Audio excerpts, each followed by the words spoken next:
Okay, so bear with me. Just getting things sorted out.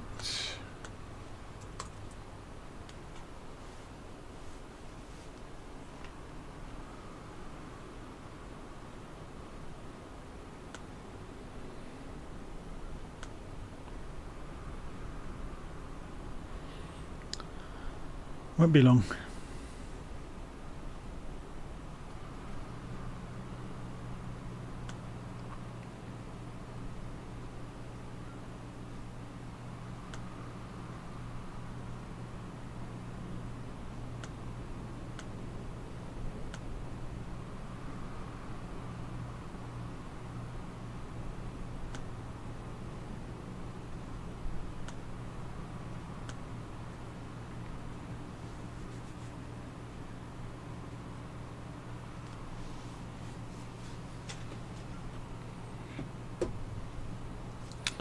Hello! Okay, so I have the live stream coverage working as well, so we should be able to have a look at this. There's quite a few things parked here, isn't there? Okay, so we're in the 182RG. Let's go and have a quick look at the map. We're starting off from San Antonio. We're going to go and explore the city before we head off. Then we go to Kitty Hawk, and we're going to go airport hopping basically along the way just to break the journey up. So go towards Austin. So we'll put that on the map actually. So let's add a position to the flight path there to visit Austin. And then off across to Temple. Then off to cross to Waco. Then over to, again, airport hopping our way across the state to get over to Abilene. So we'll be doing touch and goes at various airports along the way or having a look around. Okay, so we're starting off from San Antonio. I have filled the aircraft up already with 3/4 of the, oh sorry, no, 90% tanks full. So let's go and get this thing on the road, shall we? So batteries on, alternators on. Fuel valves on this, or shut-off valve, sorry, is on both, which is good, which means we don't even have to worry about that really. Beacon light on. And do we need the fuel pump on this before we start it? I can never remember. We do need mixture though, so I'll need to go and set my controls up, which I haven't done yet. So I need to put this on the single engine profile on my controls, if I can find it. There it was. Apply, go back, resume. So then we've got mixture, we've got throttle, which is good. Okay, just looking around to make sure I haven't missed anything obvious. We've got the cowl flaps control there, which is good. They are open at the moment. Okay, let's go and get this engine started then, shall we? So crank the throttle open a little bit. Wheel brakes are on. And we have an engine running. So avionics can come on. Let's have a look at the volume levels to make sure that I'm not having to shout and that you can hear me. Okay.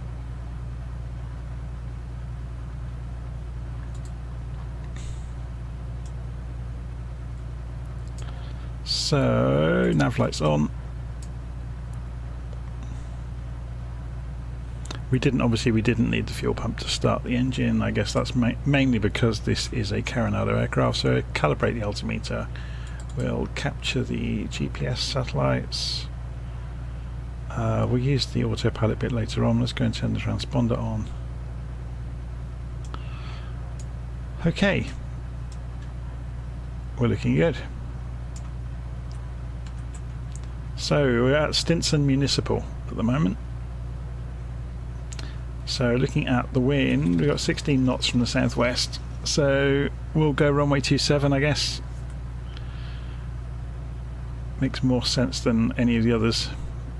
So we're going to double back on ourselves to begin with. So off the parking brake.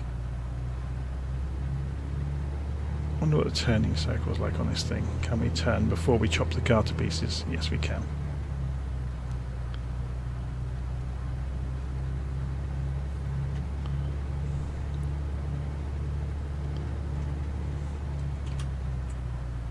So we're just coming back down towards the taxiway, and then we'll intersect runway 27.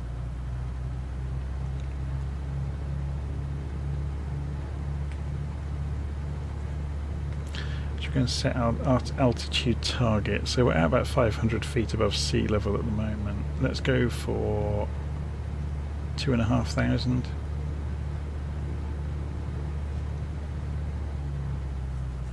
So here comes the runway. So we go around, do this properly.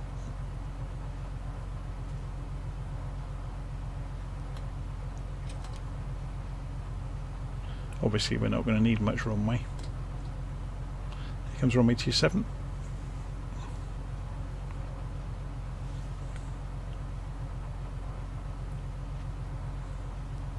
Before we get going, I just want to have a check of the engine instruments. Okay, so let's run this up to 1,000 RPM.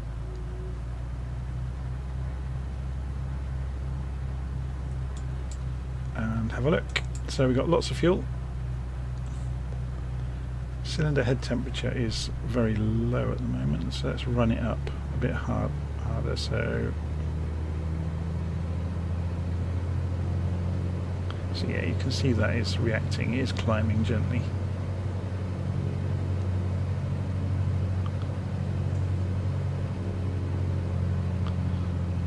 Right. Off we go. So our initial direction is going to be 200 degrees.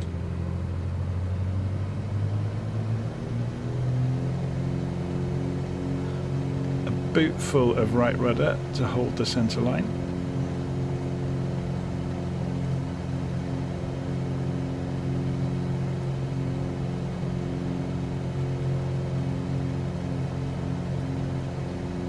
And rotate.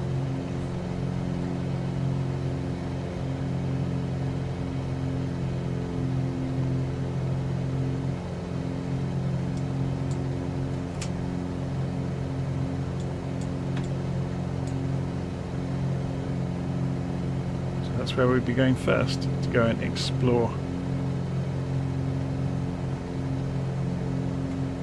our departure city, San Antonio.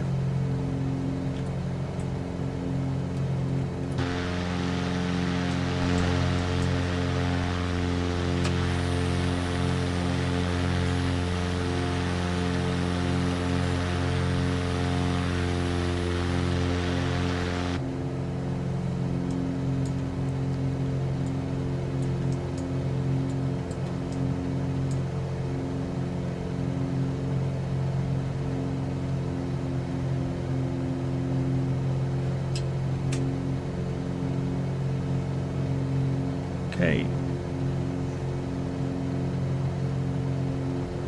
So this area we're heading towards is over towards Kelly Field and Pearsall Park. So if we turn 90 degrees right, we'll go straight towards San Antonio city centre. So this has all been updated with photogrammetry apparently. Vast swathes of the cities of Texas have been updated. So we're going to see these a lot more detailed than we have before.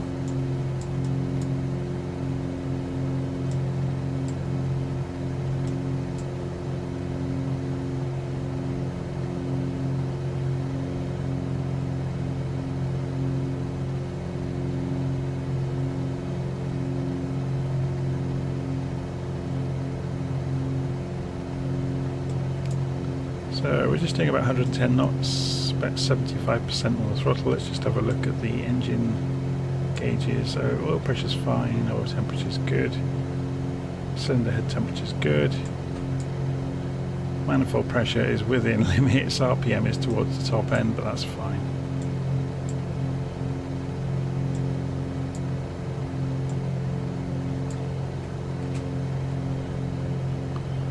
Yeah, the only downer with the 182 is the pilot's head position is quite low compared to the glare shield, so you end up manipulating it a little bit inside the cockpit so you can see over it.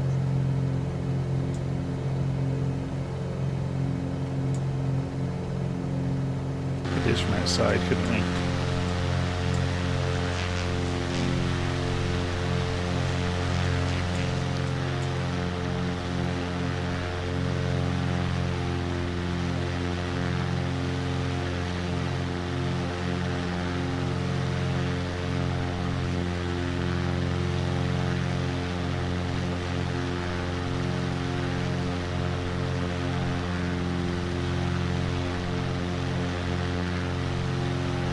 How do I find this aircraft? It's absolutely fine. It's a Carenado aeroplane, so it's very docile, very easy to fly.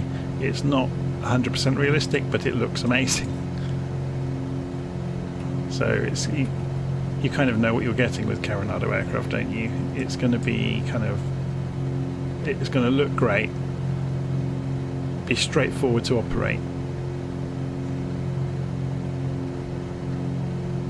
Okay, so as you can see, they really have done a number on this. The quality of the rendering is something else. So if we just scoot down a little bit and push out to the window over here,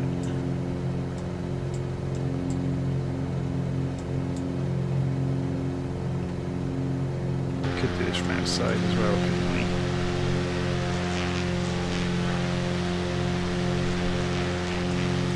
Looks pretty great, doesn't it?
Right, so our first heading, so we're just circling the centre of San Antonio at the moment.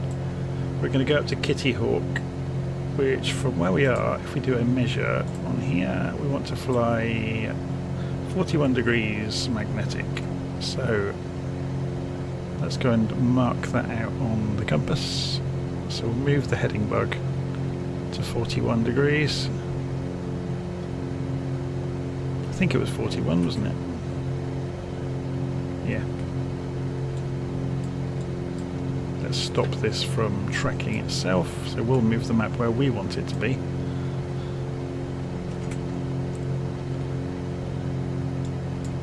So let's put the autopilot on, heading mode on, altitude hold on, and we're good to go. So we can sit on the outside view and watch. Let's just check actually before we do that what the wind is doing. So we're being pushed left, so we'll just go and counter that a little bit. Give it 5 degrees extra to counter the wind.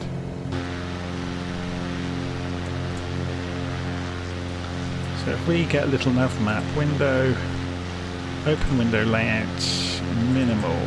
So anybody watches this that's from Texas will be able to see the place names going underneath and correspond them with taskbar settings, behaviours, automatically hide it, close that. There we go. So we're going over Terrell Hills. Alamo Heights is to the left of us. Did somebody say they wanted to go and find the Alamo? So my knowledge of Texas or American geography is appalling. So how are we going to find the Alamo?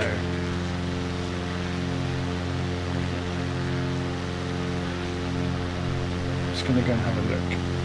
Apps.google. I'm doing this on the second screen. Alamo. Where's that? Texas, USA.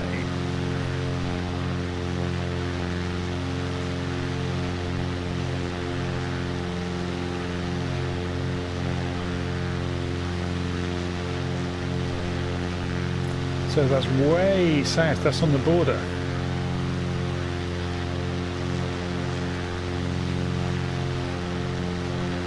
So that's probably 300 miles south of us.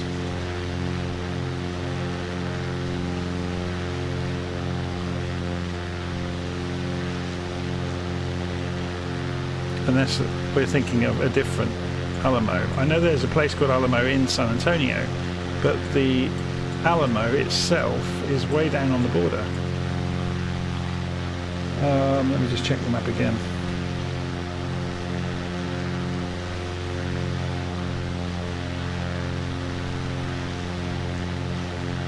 It's down here. There it is. There's, oh, that's an Alamo.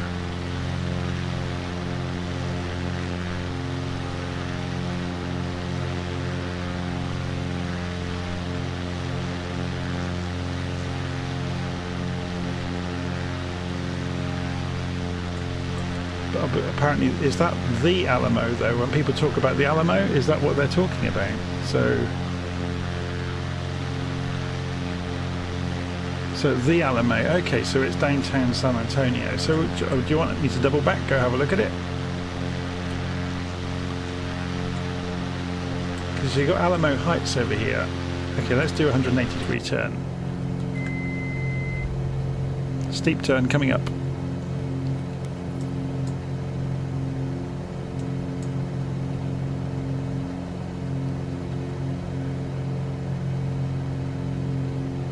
Right on the limit of the speed of the aircraft.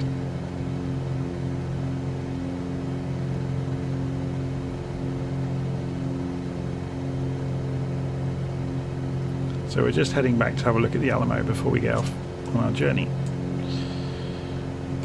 So, just looking at the map here, we're heading straight back towards Alamo Heights.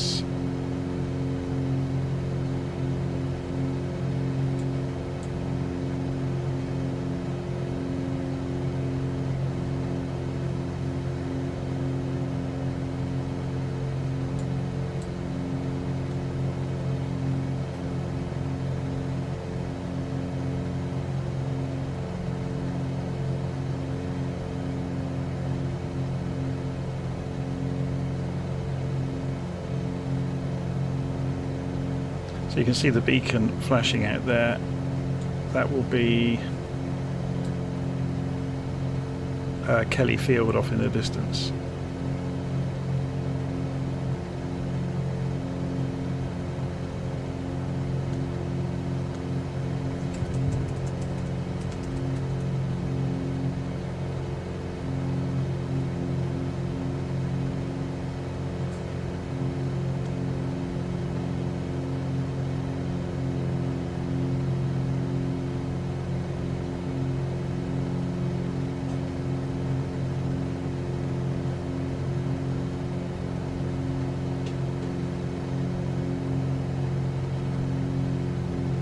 So I'm just reading while I'm flying along the Wikipedia page about the Battle of the Alamo to try and find a location, and I can't find a map.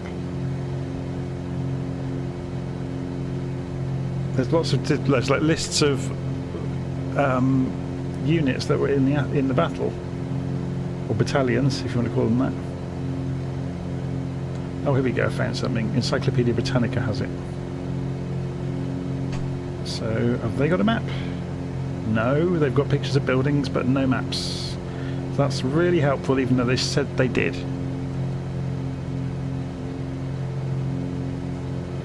So this is Alamo Heights we're over the top of right now.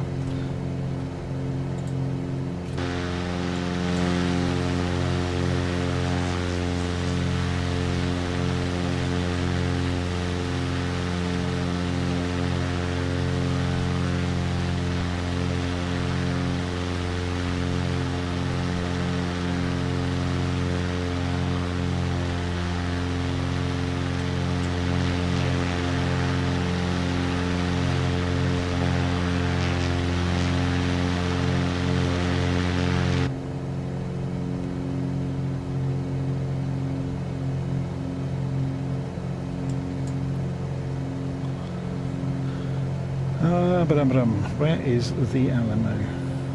You'd think this would be like the most obvious thing to find in terms of a map on the internet, wouldn't you? But can we find anything? No. Visit the Alamo. Here we go, I found the website of the Alamo itself. Have they got a map? Map of the grounds, here we go. And this is a very small building, Houston Street, Eastern Avenue. Okay, so at least we've got an address now.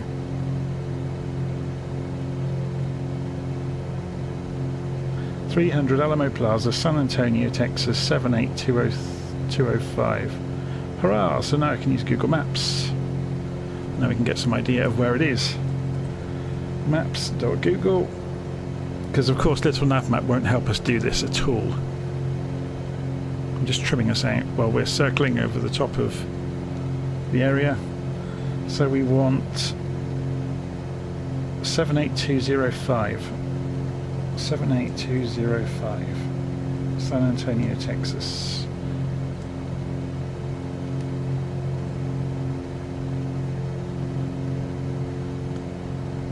The Alamo.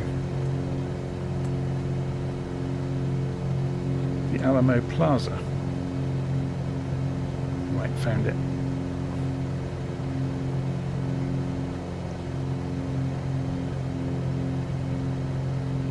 And to zoom out to the whole damn city to find them is right in the middle. Right. So now we can find the map. So we go further south here.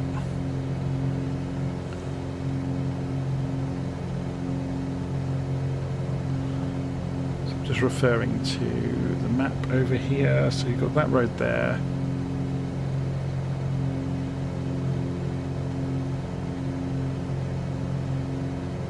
So Alamo Heights.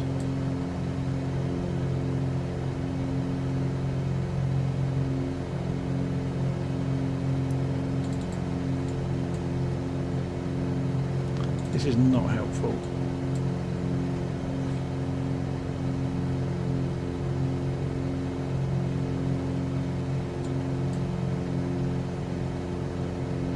Alamo Heights, okay. I have my bearings now. Hurrah! So directly south of Alamo Heights.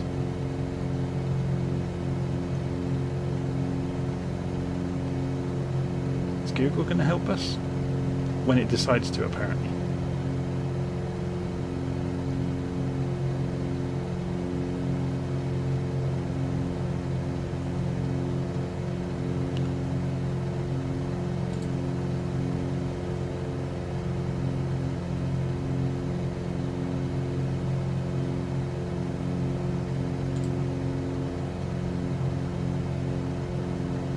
Garbage map this is.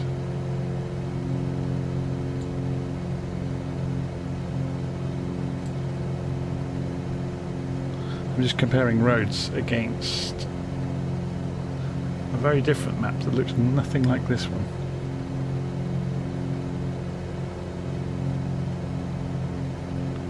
So there's the curved road. The Alamo is here.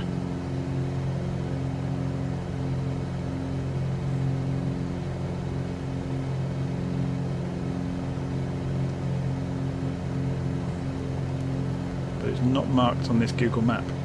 So what we're going to do to help us out is go window, open window layout, default, so that we can get all the icons back, switch all of this crap off on the map,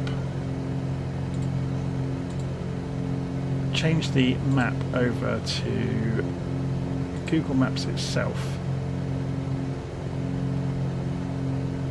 and it still is not showing us. How crazy is that? Okay, let's go to Topo Maps or something. OpenStreetMap, that will do it, won't it? Or will it?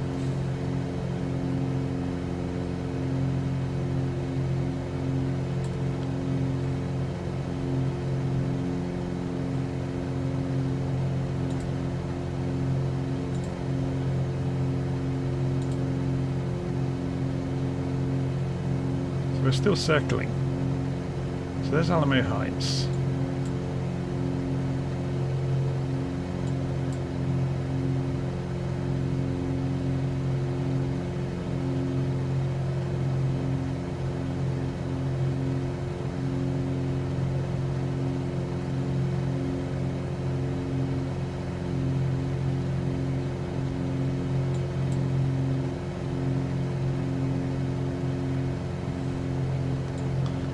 The main road comes down through Alamo Heights.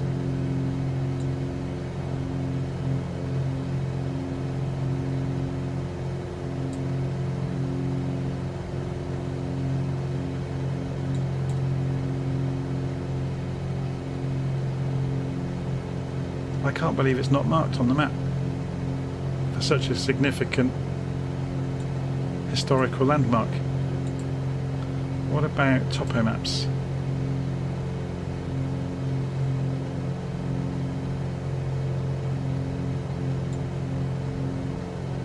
It's unbelievable, isn't it, that it isn't marked?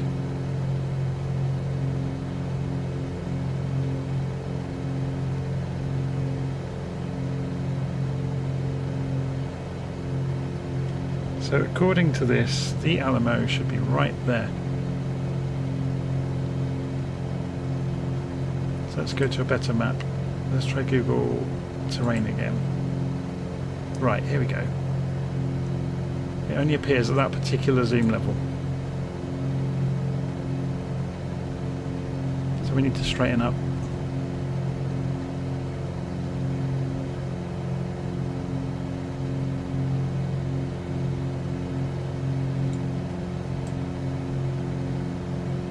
We should fly into shot from the top corner in a moment.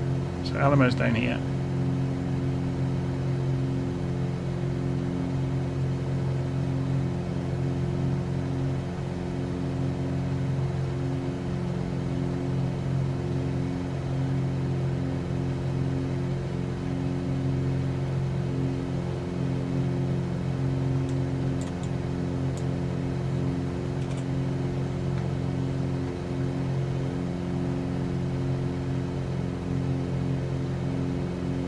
Up here any moment.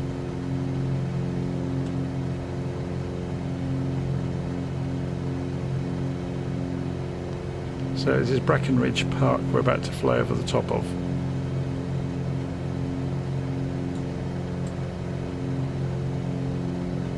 Which is just down here. Let's slow down a bit.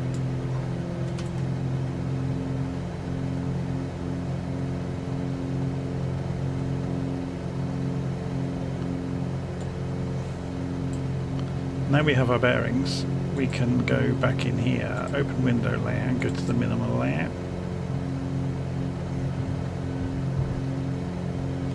Right, the Alamo.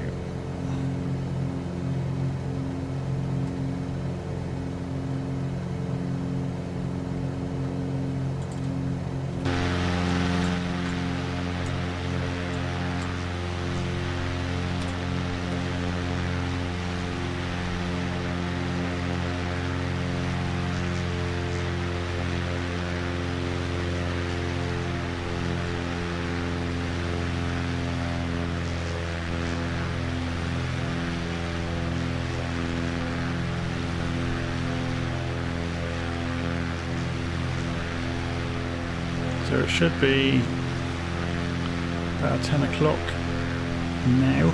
That's it, isn't it? I'm imagining.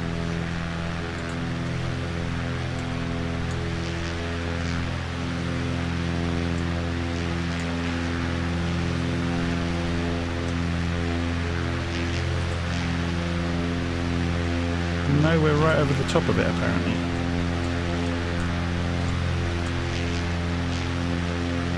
Is it just a small church? I'm going to pull the live stream back up.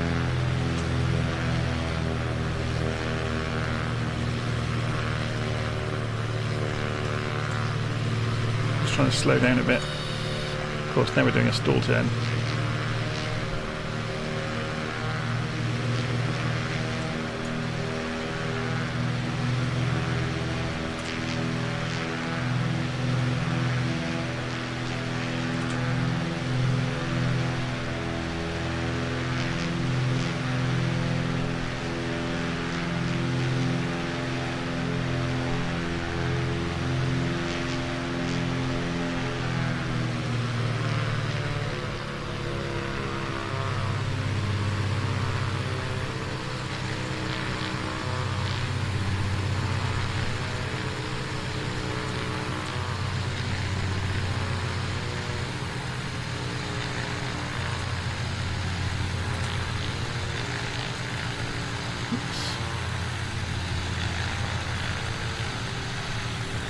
Is this it?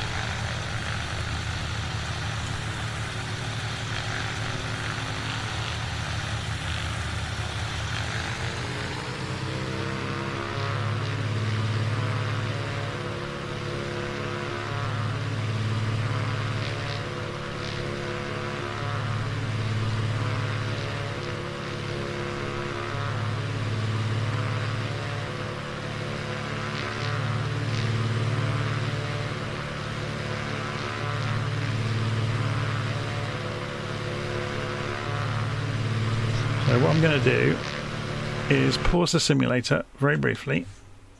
I'm going to pull up a map of the area.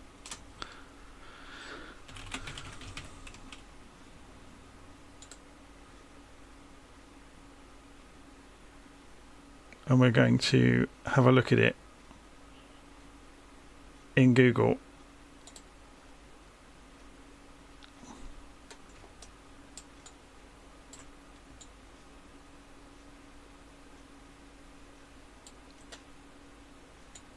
So it's this. Okay, so the Alamo cenotaph. Then there's the church. Did anybody know you could do this if you hold control on Google Maps? It becomes 3D. So there's a park area next to the big car park.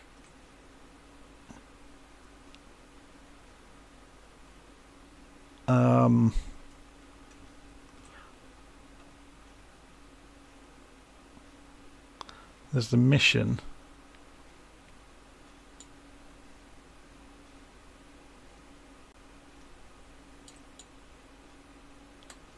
And the obelisk, the cenotaph. So let's go and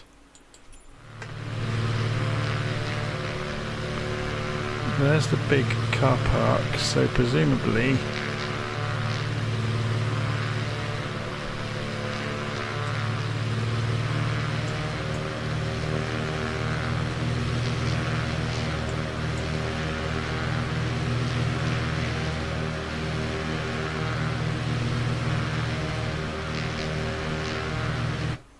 let's just have another look.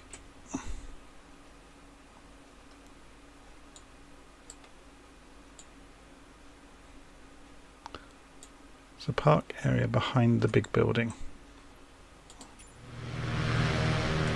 Is it modelled accurately is the question.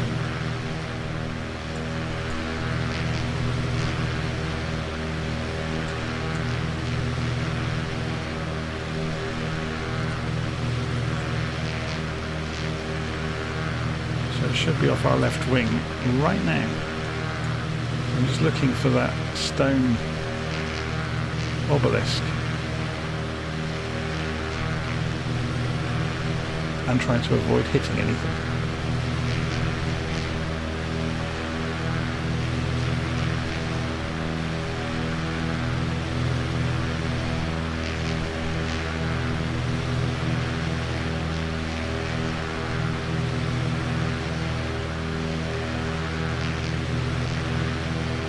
I'm surprised the photogrammetry hasn't picked up the obelisk.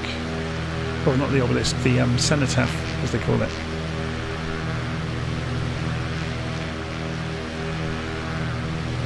Unless it has and we're just not seeing it. Maybe it's in the trees.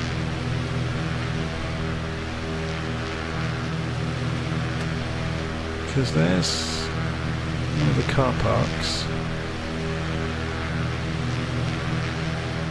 So this church with the circular roof, let's locate that, because that will give us the answer immediately if we can find it.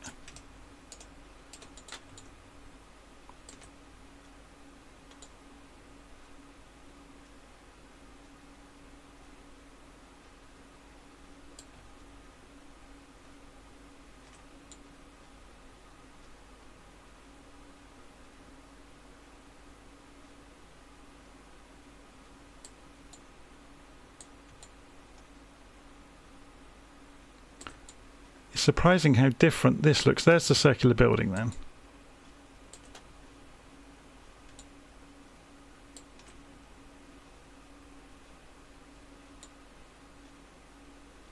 So we are in the wrong place.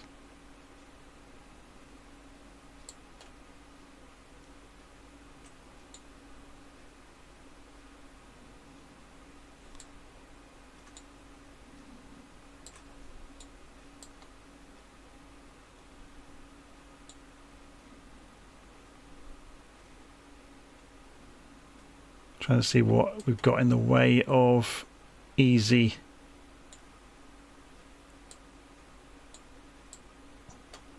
landmarks to help us.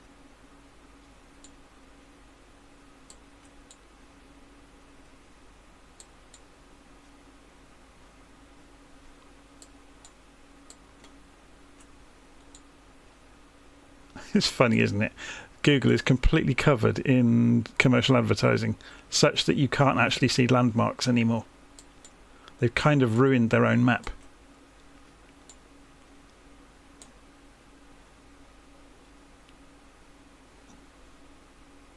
So now we know where that is.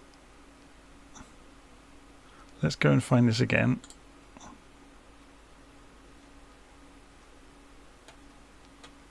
The Alamo. There's the Cenotaph Monument, and we were up here, so we want to go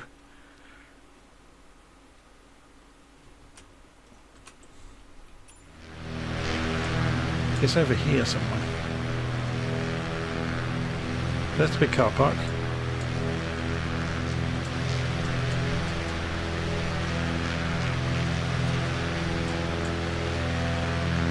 This just shows you how difficult surveying from the air must be.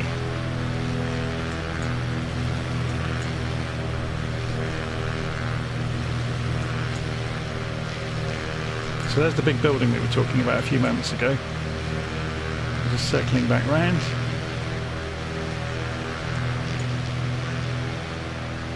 There's a monument down here, an art installation.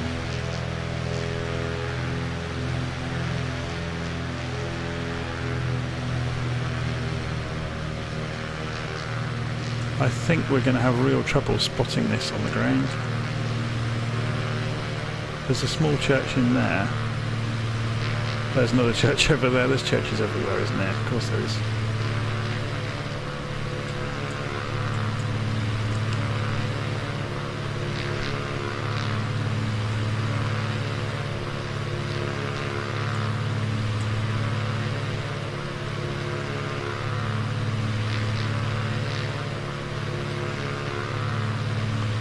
They probably put 50 trees on it. There's the obelisk.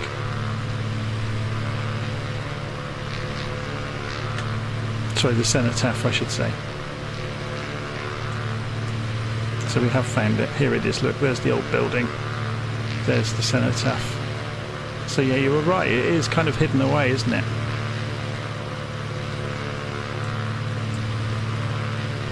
It's down there. There's the old church with the vaulted roofs. And there's the sculpture, the cenotaph. I need to be careful about stalling. So hidden away in downtown Antonio, there is the Alamo down there.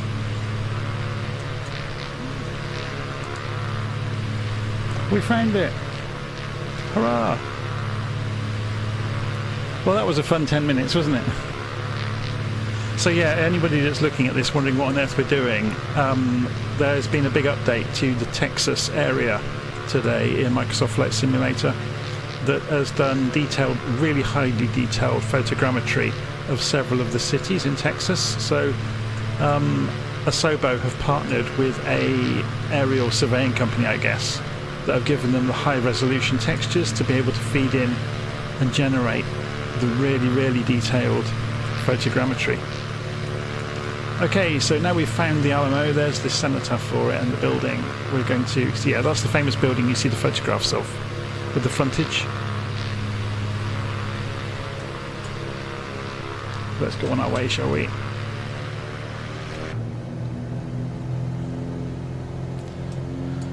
So 41 degrees or whatever it was again. So we're just going to level the airplane out. Autopilot back on. Now we've done our bit of fun and games. Altitude hold on. We're plenty high enough. I'm going to go whistling off across the landscape. So our next port of call will be Kitty Hawk Flying Field, which is TS67. So we could play some games on the GPS to make this easy for ourselves. TS67. Kitty Hawk Flying Field, enter, activate, and we've got a magenta line to follow now. So we could go for, we're in GPS mode, so we could go nav mode on the autopilot. And the plane will follow the line directly to the airfield for us.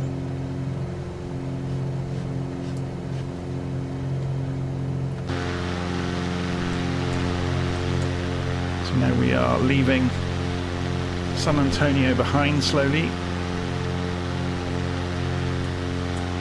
heading off towards Kitty Hawk Field. And again, I've just put Kitty Hawk Field in as just somewhere to break up the journey a little bit. And then off towards, what have I got here? White Wings Airfield, and then on to Austin.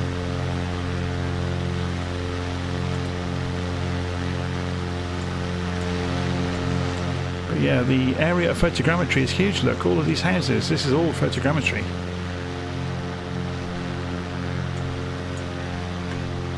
They really have done a number on it, haven't they?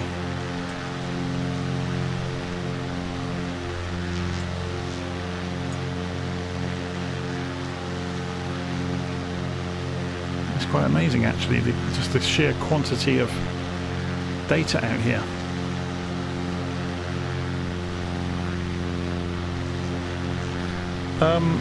So Solo 6 Hour is saying, is this the default Microsoft Flight Sim 182RG?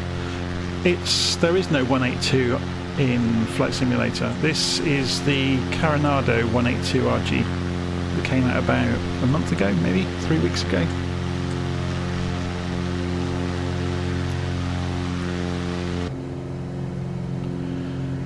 Okay, so how long have we got to go? Does this not tell us? Oh, if we pull this back to Rose mode, it will do it, won't it? 10 miles to go.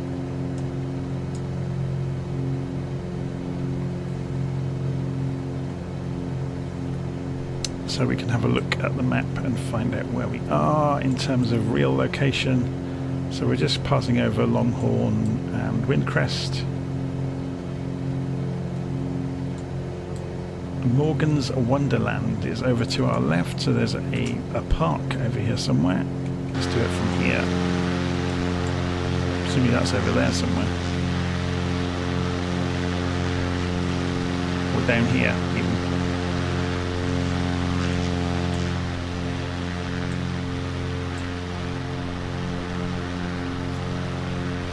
So what's the name of the road we're following here?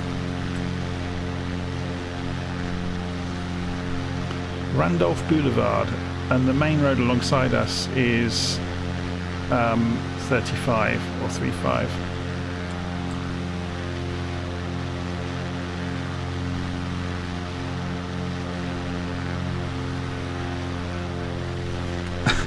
San Antonio has the world's largest cinnamon rolls? It's an interesting pub quiz question, right, for you right there. About to fly over the top of Lowe's. That'll be the giant building down there, look. Even that's photogrammetry, look. You can see the logo on the front. That's just ridiculous.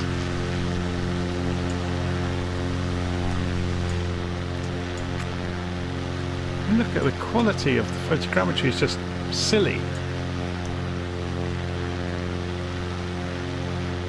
We're probably a bit low to be seeing it smoothly because we're just whistling over the rooftops. So should we actually, rather than stopping at these little airports, shall we climb a couple of thousand feet? So let's go and set our altitude to 5,000 feet and climb towards it. So we've armed it. We'll go up at 1,000 feet a minute.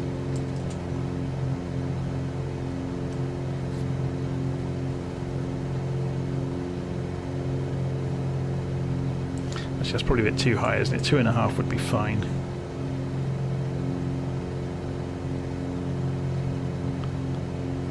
Arm that. And 1,000 feet a minute, and we're good to go. So at least we can get some perspective now on what we're flying over. This is still all photogrammetry. This is craziness.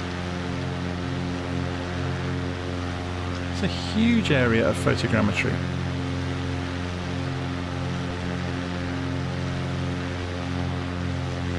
Oh, so Yuri Godin, is it? I'm not sure how you pronounce your name. He's asking, how is it possible that the city update file size was so small? That will only be the custom assets for any, specific 3D structures. This is all being streamed. Photogrammetry is always streamed off the internet because there'll be petabytes of it. Apparently in the new version of Microsoft Flight Simulator they're going to move even further away from having data on the machine, so they'll be bringing down the map of the structure of the ground, because at the moment that's in the simulator. That's what most of that 100 gigabytes is that you install with the simulator. They're going to be downloading that as well from the internet in the future. So the basic shape of the ground worldwide will be streamed, which means they'll be able to have accurate maps. So it'll probably they probably license it from Orbex, I think, because they've already done the hard work on that. But the scenery is spectacular, isn't it?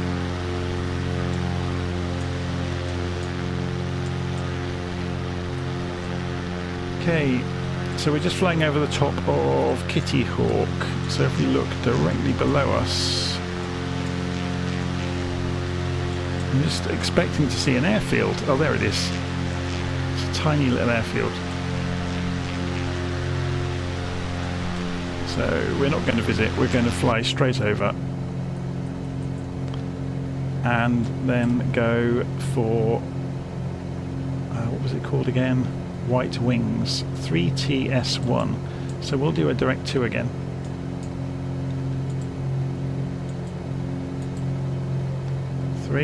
TS1, White Wings, enter, activate. So the plane should bank left, and there it goes. It's surprising when we overflew the last one, having done a direct 2, that it didn't just go to wing levelling mode. It stayed in nav mode. That's interesting.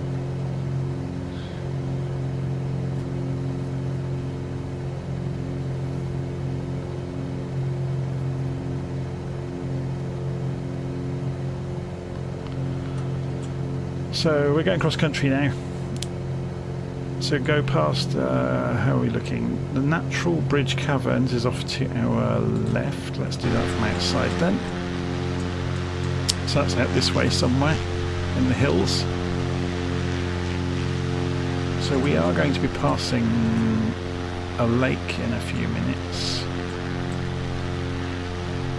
Canyon Lake.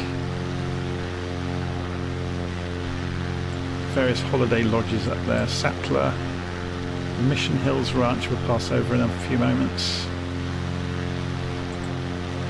New Braunfels is off to the right, which is just I guess this is a quarry, is it, that we're just passing? Looks like it. It's not actually marked as such, but looks pretty much like it, doesn't it?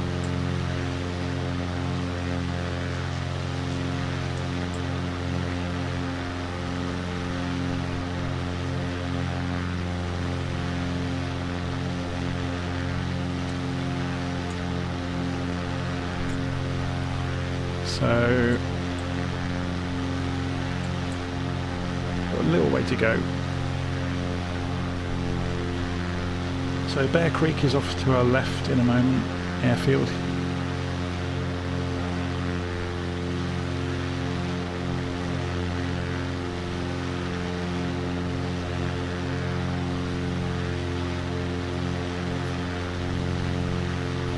Let's put this map a little bit smaller up in the corner if we can, so it doesn't get in the way of the view.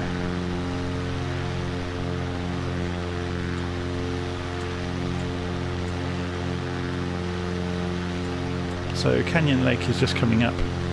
You can see some of the water over here, look.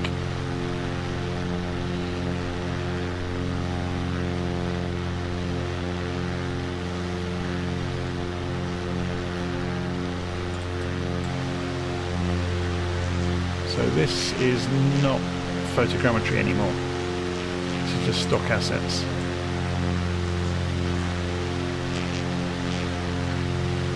But even so, it still looks great.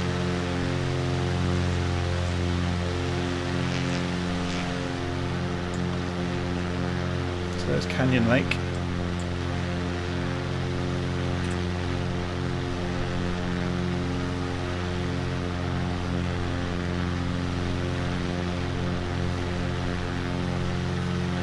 So Jess Phillips is saying, love your vids, please do more DCS. I will be doing more DCS. I need to go and order a head tracker.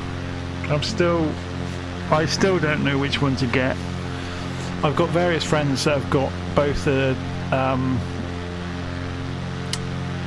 what's it called, the IR tracker, or the a couple of friends have got the Grass Monkey, is it called? A couple of friends have got the there's 4 or 5, isn't there, that are really, really good. Track IR is probably the most stable.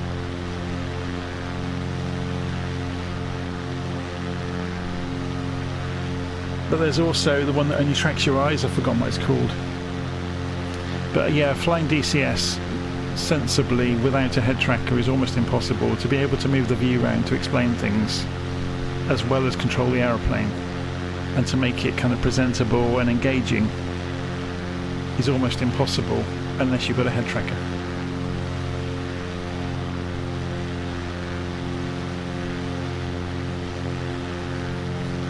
Yeah, I know the F-15E is out.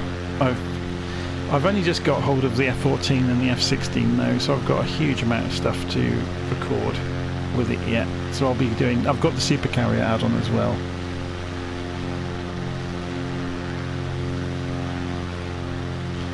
But yeah, head tracking will make it a lot easier because I'll be able to look around and still have a free mouse to click on things in the cockpit. But I may look at getting a better joystick and throttle specifically for combat aircraft that have got a lot more thumbsticks and switches on them, because you need it for HOTAS, you know, to do target acquisition, things like that.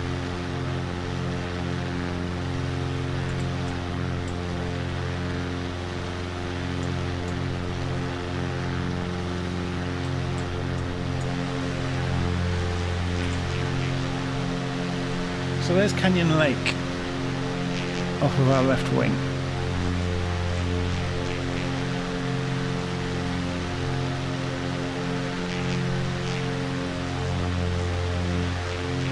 Just going to check these various airfields. Yeah, it's 1,000 feet now. Once we get to Austin, is Austin even higher altitude? No, it stays at about 1,000 feet then, or thereabouts. So we don't need to worry too much. Yeah, the Phantom is coming to DCS, isn't it? Sky Radar. I've not really looked at the Sky Radar. Is it out then, the Sky Radar? I haven't played with it.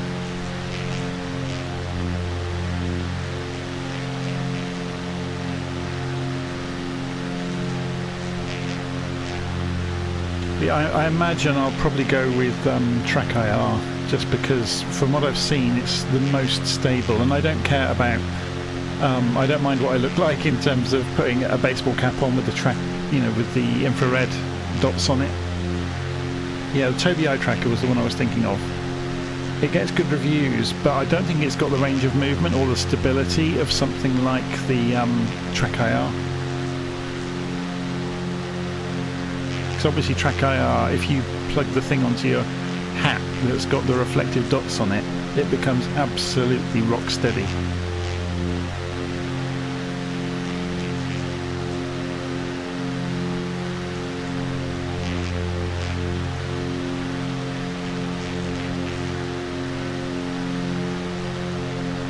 But yeah, I'll have another read up and look at the reviews again. I know that, oh, what's his name? Growling Sidewinder. He uses Track IR, I think. I'll have to go and check. Maybe I'll talk to some of the other YouTubers about what they do. I don't really count myself as a YouTuber. I'm just an aviation enthusiast that records videos. Just recently, you'll probably have noticed I haven't been recording as much because real life has got in the way. I've been doing the Couch to 5K running thing. I'm out to about 4K at the moment, 4.5K. So almost at the goal. The end goal is to go and do park runs every weekend, just to keep myself fit. Because I work as a software developer, I sit on my backside most of the time, and it's not good for you. I used to be an awful lot fitter than I am at the moment. Back when we worked from an office, I cycled to work every day, so I had about 5 or 6 miles on the bike every day.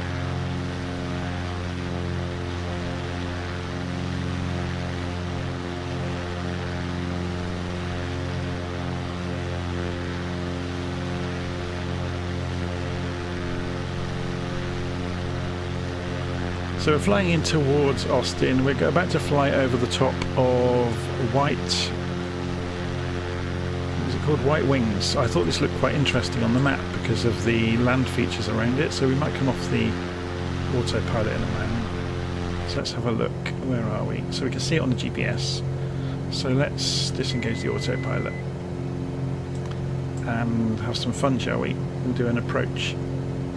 So just looking at the airfield, wind is from the south. It's quite strong, that's 17 knots, so we'd have to come in runway 20. So you can see the airfield directly in front of us in the trees, so we'll pull the throttle back. Do we get a klaxon? Yeah, we do.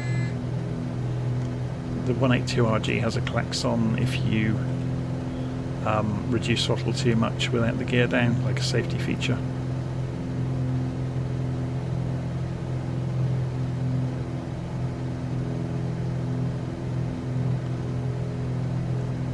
Okay, so we're just looping around the airfield.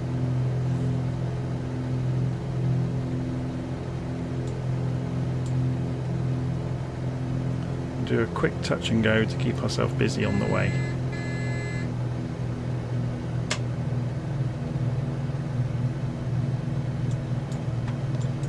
So reopen the cowl flaps.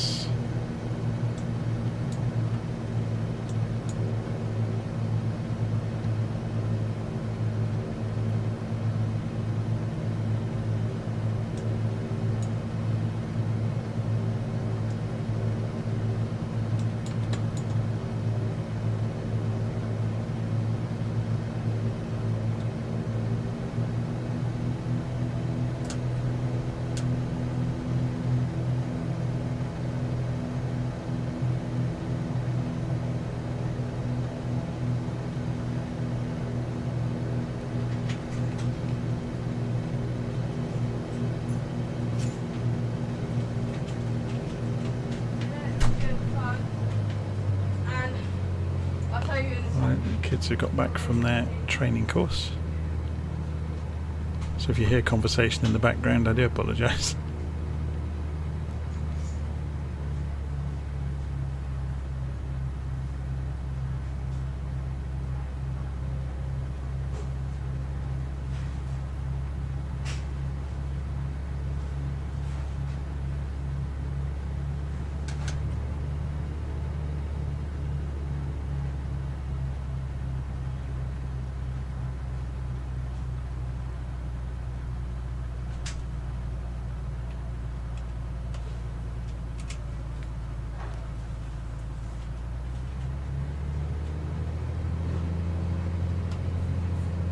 Turbulence is pretty wicked here, but I guess that's all these trees and hills and the 20-mile-an-hour winds, or 20-knot winds.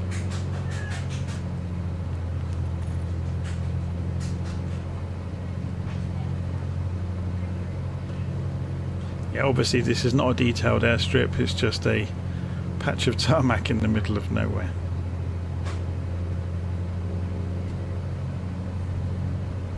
Turbulence is pretty wicked.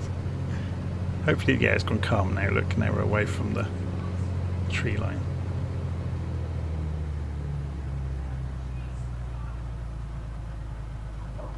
And we're down. So full throttle, flaps for takeoff, hold the centre line, or centre line-ish. Back to 60 knots.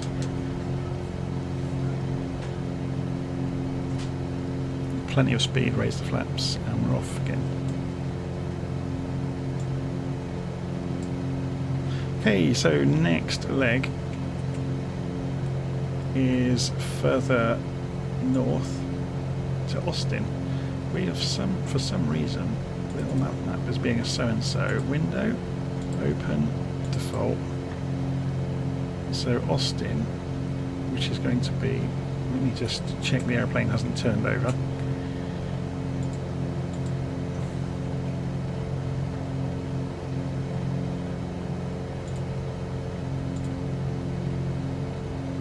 We're doing this backwards, aren't we? That's why. Flight plan. Hang on, I need to check the airplane.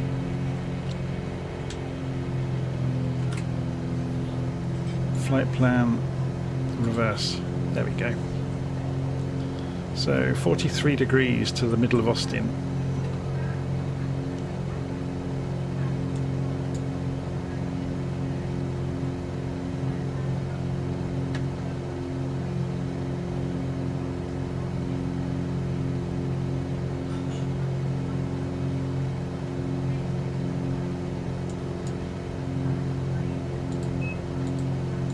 So heading, we'll set 3,000 feet on the altitude. So we'll arm that and then set the vertical speed to get there 1,000 feet a minute, and we'll open the engine up. And hopefully get away from some of this turbulence. They do look spindly, don't they, the legs on this thing. So obviously now we're away from the ground as well, we can close the cowl flaps again.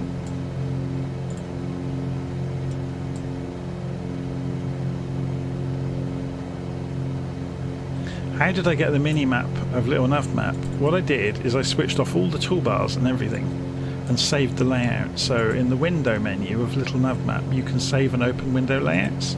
So if I open minimal, I've just switched everything off. And then I just make it smaller. So it's in front of Flight Sim. So I can Alt-Tab between the programs that are running. So I can get Flight Sim up at the top and then Alt-Tab to LittleNavMap, bring it in front of Flight Sim. And it's just another window. So we're at 3,000 feet now. We need a few more degrees on the compass, like the wind is really pushing us. So we need to counter the crosswind.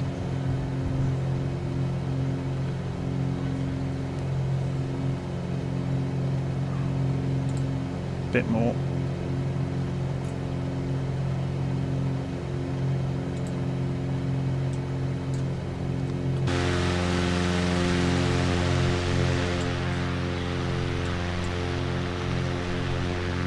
Right, so as we approach Austin, I'm just going to go and grab a coffee so you can see on the map there where we are. So Bear Creek is just coming up on the left, not that it's very recognisable from the air. But and down here, Buda and Manchaca, Sunset Valley.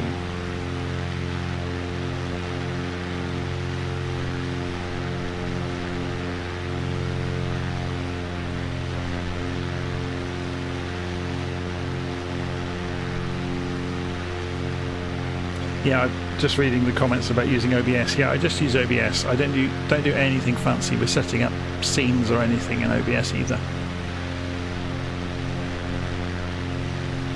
I just recorded the screen, and then obviously I can lay things out on the fly as I want them to appear. You get to see me doing it, which is removes the magic, but it also shows people how to do it, which is quite cool. Right, I'm just going to go and grab a coffee while we're flying in towards Austin.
Right, I'm back.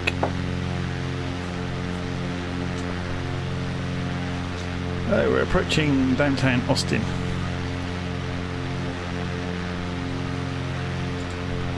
So let's go inside the airplane. And we'll come off the autopilot. We're being chucked around by the wind, aren't we? Got a windy day. So should we follow the main road in? Because then that'll make it familiar for people who visit all the time. So we're going to jump across to, is it 290? South Mopac Expressway. Is that correct? Just over here?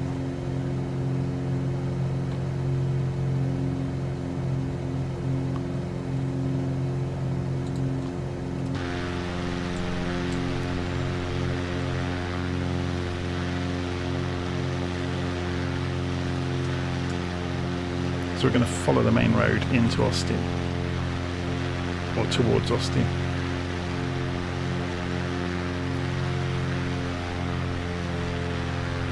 Be interesting to see what the radius is on the photogrammetry, because I don't think this is photogrammetry yet.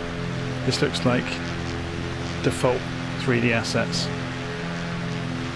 Although those houses over there look accurate.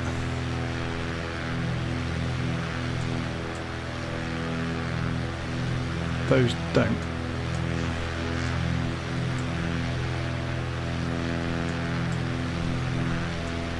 That's obviously photogrammetry over there. Very obviously. So it begs the question, what is worth going and have a look at in downtown Austin? Obviously we'll go and circle the city and have a good look at it. My word, what's this building we're flying over? Some sort of shopping mall.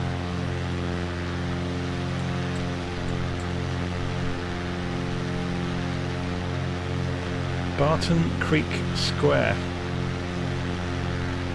Shopping Centre.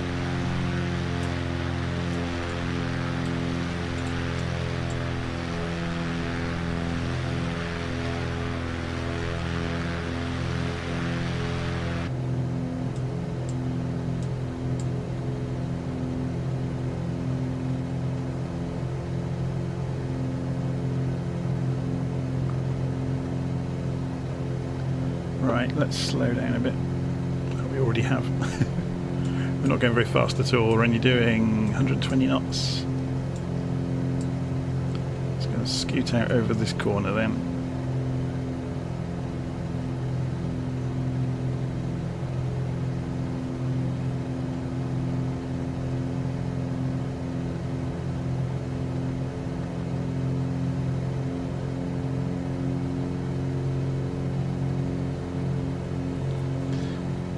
So one of the big IT companies comes from Austin, don't they? Is it Dell?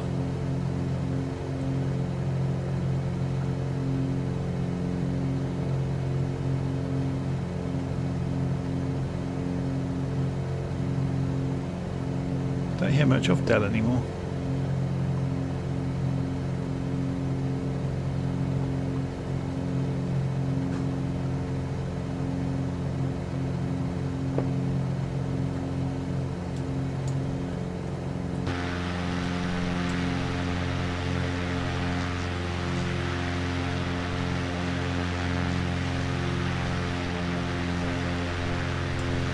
That's an impressive building, isn't it?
I guess this shows the limits of photogrammetry sometimes, doesn't it? It doesn't really pick out details very well.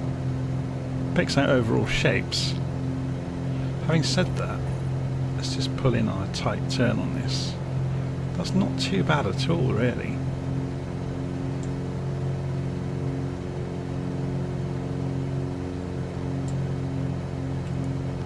Okay, let's look where we're going so we don't smash into anything. This is really well done, though, I have to say.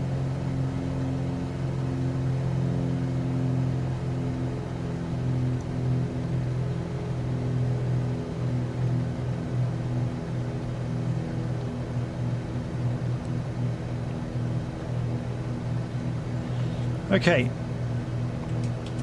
so where do we go from Austin? We're going to go 350 degrees.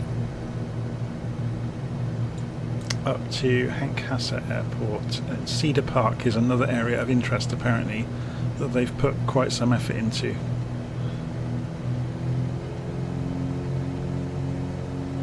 So we'll spin the heading bug around to 350. Get the autopilot back on. That's the ADF I've just switched on. Autopilot, altitude hold. We'll go back to 3,000 feet, so we'll arm 3,000, tell it to get there at 1,000 feet a minute, and we're climbing. Open the throttle a bit more.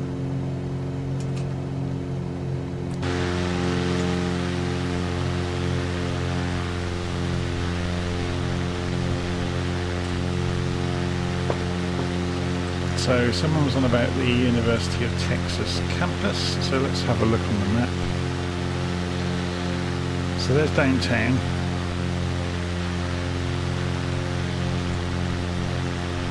It really depends what map you're using, doesn't it? Whether you get an easy look at it or not.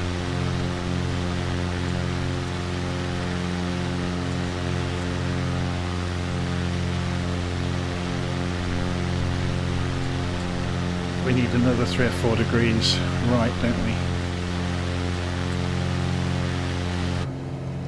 Let's just fix that then.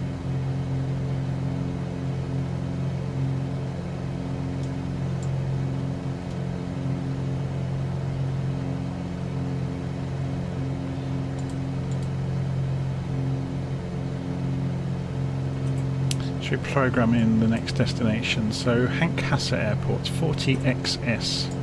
So if we put that on a direct to,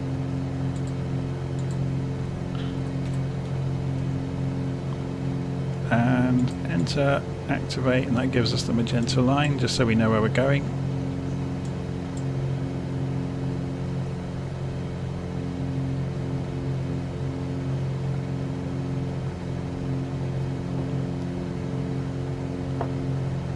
So just coming up towards 3,000 feet, which was our target altitude.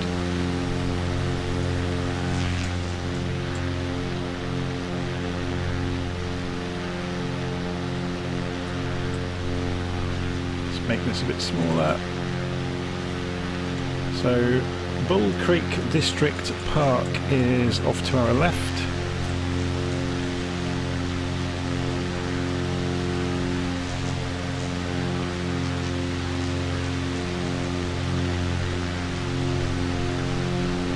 Obviously we're seeing this in the midday sun. If we were to change the weather, we'd probably see the hills and things in a lot more relief.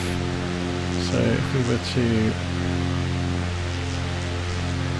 change it between morning and evening, yeah, there you go, look, in the early hours of the morning you can actually see the relief of the hills in the park there.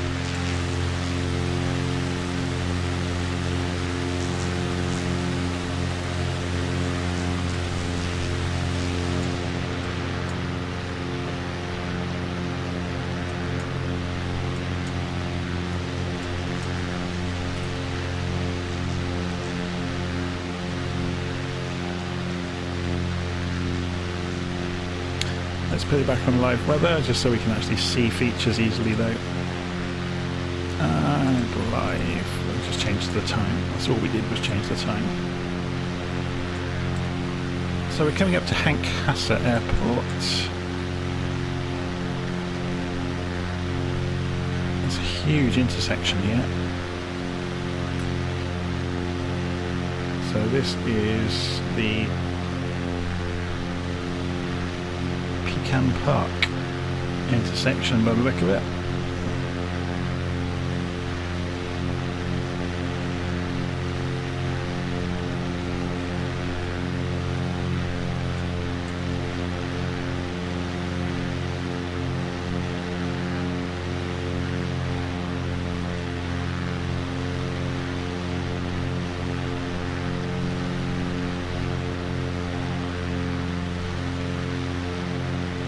So then we want to turn right 2-3 degrees to go towards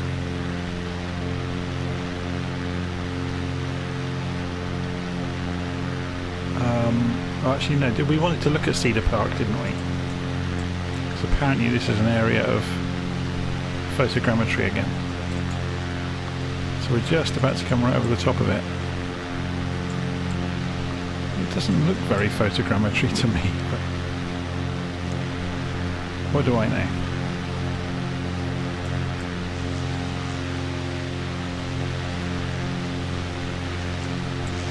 Why would they have said this was a very specific area that had been improved upon?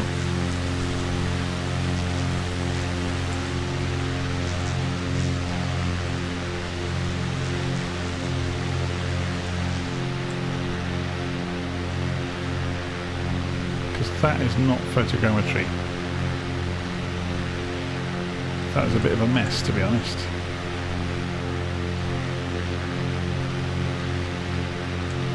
So I don't think we'll worry too much about hanging around here.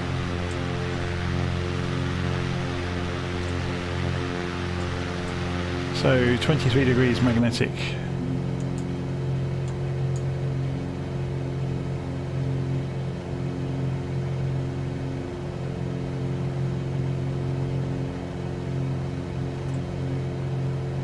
We want a few more degrees than that though, because we're going to have a crosswind behind us.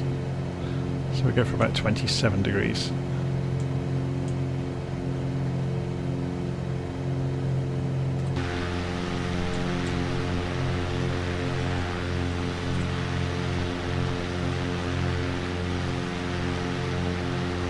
need more than that, don't we? Let's go for 30.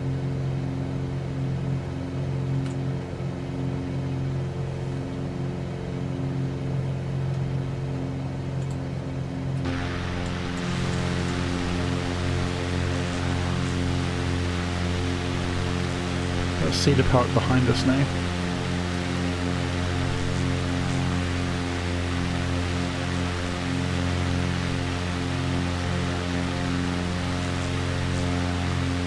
About to pass Georgetown on our right, so I'll move the camera to see it.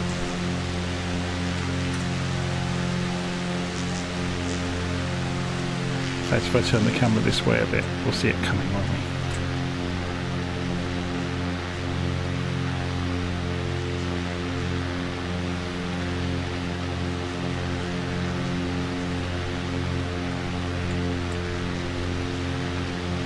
Be a bit too far away to see in any sort of detail.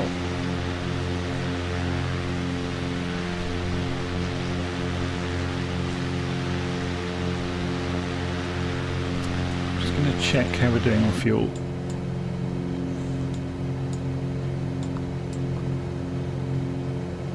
Loads. Not a problem. I am going to come back off the throttle a little bit though, help out the manifold pressure.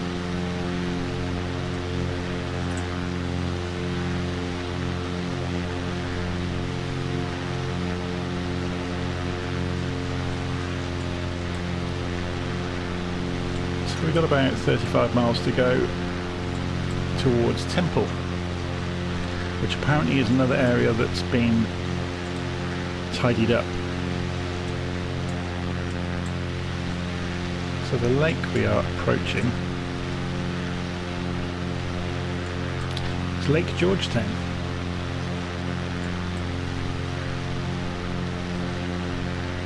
Cedar Breaks Park.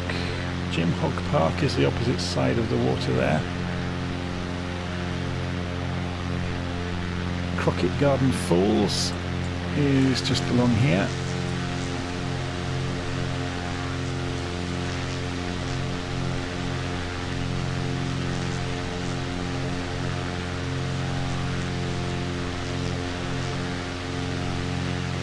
So should we take it up to another couple of thousand feet? So target altitude 5,000 feet, arm it and tell it how to get there. We'll go for 500 feet a minute so we don't go and...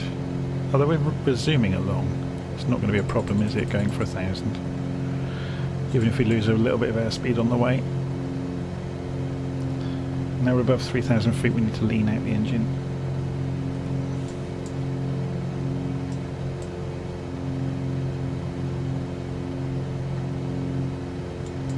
I would also be inclined to put the landing lights on, just in case anything's up here with us that we might slam into. Not that the landing lights on the Cessna are really that bright, but...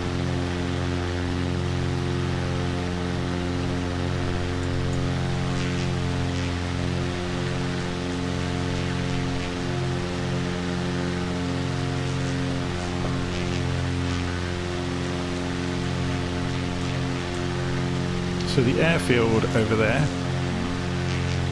is Georgetown Airfield.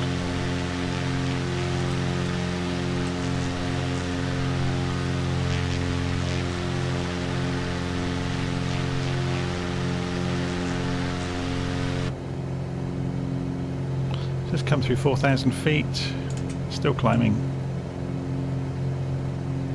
Actually get a pretty good view from up here, don't you? So let's... Oh, too much.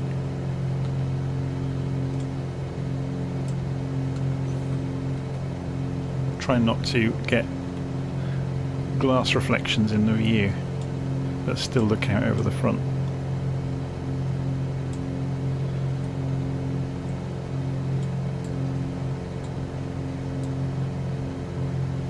So we need a few more degrees to combat the wind.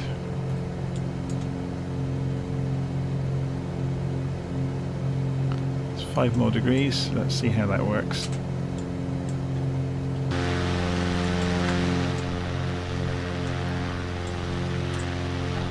Okay, so the main road we can see is I-35 still, which takes us all the way up to Temple, by the look of it.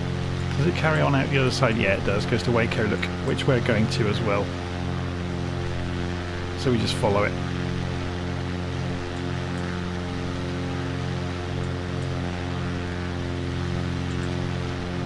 How are we doing on altitude? We're at 5,000, so I'm going to cut the throttle back a little bit.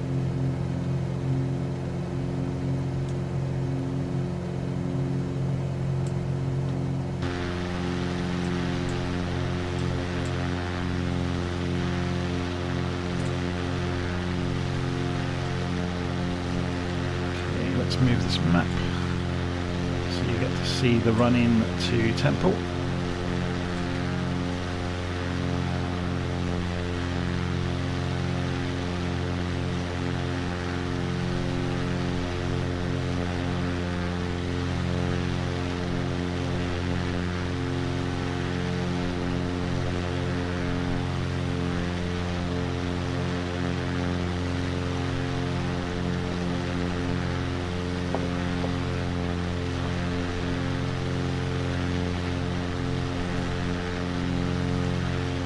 So basically following I-35 straight up to Temple and then straight onto Waco afterwards. But we'll circle Temple, having a look to see what they've done with it. We'll descend down in a few minutes, back down to a couple of thousand feet, so down to 3,000 feet above sea level, so that'll be 2,000 above ground. Let's just check that. So altitude at Temple. It's dropping actually, yeah, it's down to 700 feet, so it's 300 feet lower than it was back at Austin.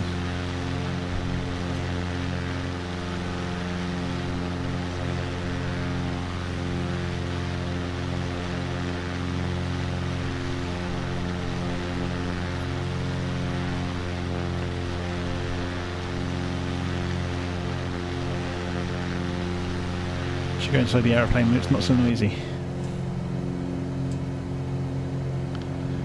We could program in the airport, couldn't we? KTPL we're heading for. So let's do a direct to KTPL. Enter. Activate. And we get the magenta line. Hurrah! And we can press nav on that on the autopilot and go straight for it. You can see the plane is reacting gently to that. Are there any VORs around that we could use? There's one over here. GRK. Grey Fort Hood. 111.80. It's only got a 25-mile range though. But we should be good from here. So 111.8. Let's have a play with it. So VLOC 1.11180, transfer that to active. Of course I'm in GPS mode, so if I switch back to, let's just line the heading up, let's go back to heading mode so it doesn't affect this, and then we'll change the CDI mode over to VLOC. Yeah, then we can get the, it's a bit frustrating that this aircraft doesn't have, oh that's the opposite direction. There we go. So there's the direction to the VOR. Obviously it's going to sweep across because we are literally passing it.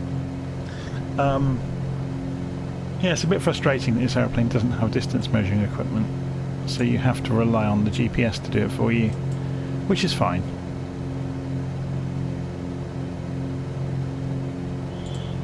So we'll put it back on GPS mode. We may as well turn the course to face the direction we're going because it doesn't really have any bearing on GPS. And now that's giving us, yeah, 13.7 nautical miles. That's to the GRK though, not to the, there's the distance to the runway, 16.8. That's the distance to the VOR station.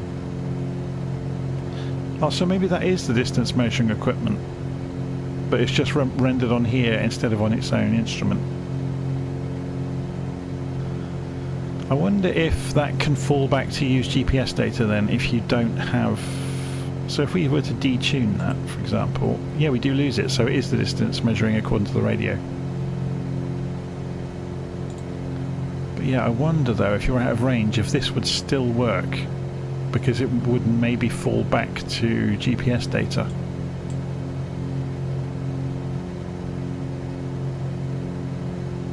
Be worth a try one day, wouldn't it? So they're saying Fort Hood coming up on the left, tank base, largest military base in the world. So let's see if it's marked out. So this is obviously the grey area.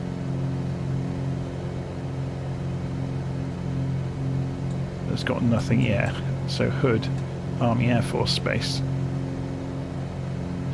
Should go and have a look at it.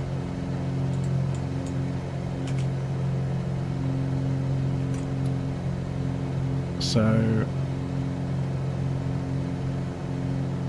presumably that's the base.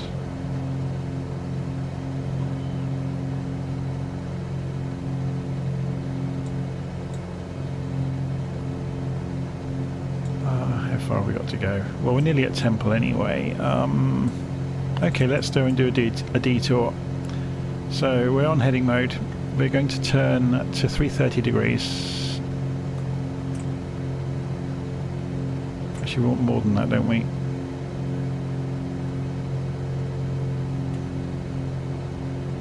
So let's go for 300 degrees. Going to fly straight for Hood Army Air Force Base.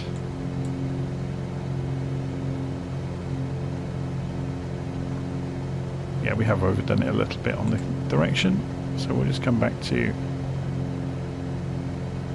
310.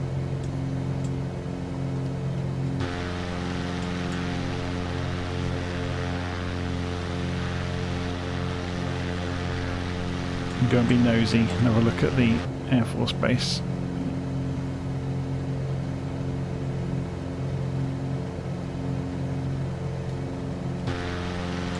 Of course, the Army Air Force Base.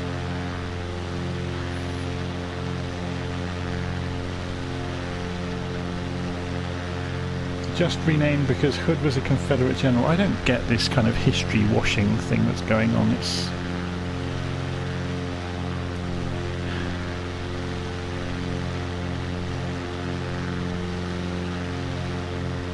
Cavassos, okay. So is it marked as such on here? No, it's got Fort Cavassos. But Flight Sim has not moved with the times yet, and it's got Hood Army Air Force.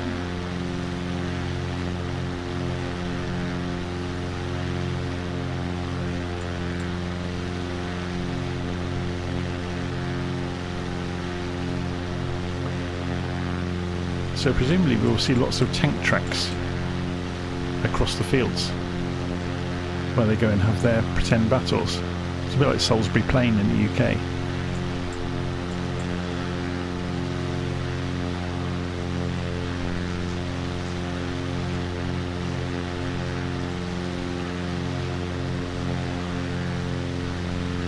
Keep an eye out for them. So we're just approaching to the east of the airbase, which is going to be over here somewhere. Is that the base there? Is that a runway? Presumably this is all military housing. Cookie cutter houses that are all identical, with servicemen living in them. Same as every other base all over the world.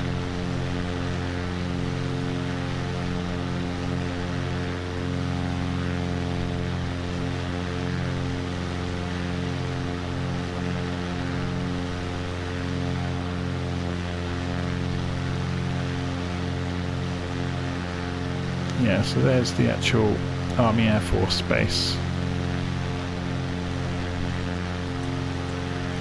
I presume this area out in front of us is where they do all their live fire training.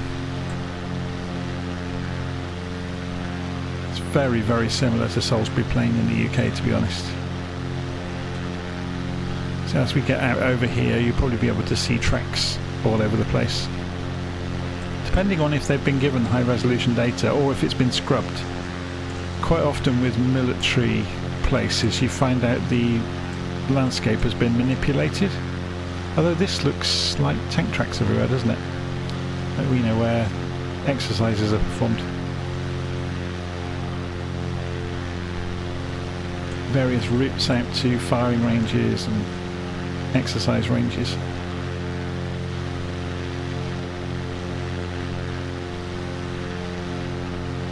It's interesting, isn't it?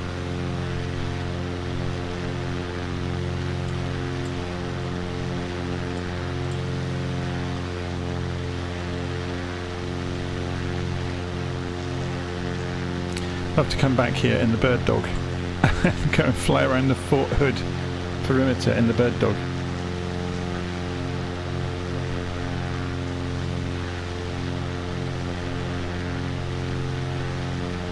Oh, hang on a second then. So there's the Fort Hood airport. There must have been Skylake I was looking at earlier. So there's the Army Air Force base down there.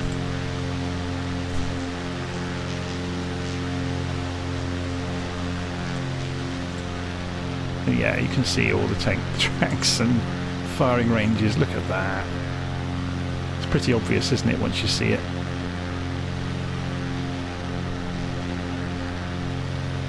So targets over there, and they go to various different stations and fire at them.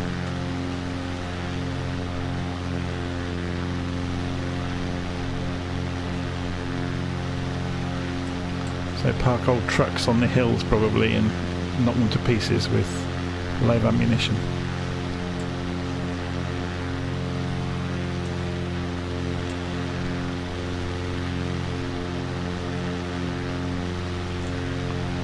And if you look carefully down here, you will see all sorts of tracks probably through the landscape. Yeah, certainly along here, look. There's various tracks in the dirt. Out that way as well, look. It's another really long one. Right, let's go and do a U-turn and go back towards Temple. So we want to go probably 110 degrees.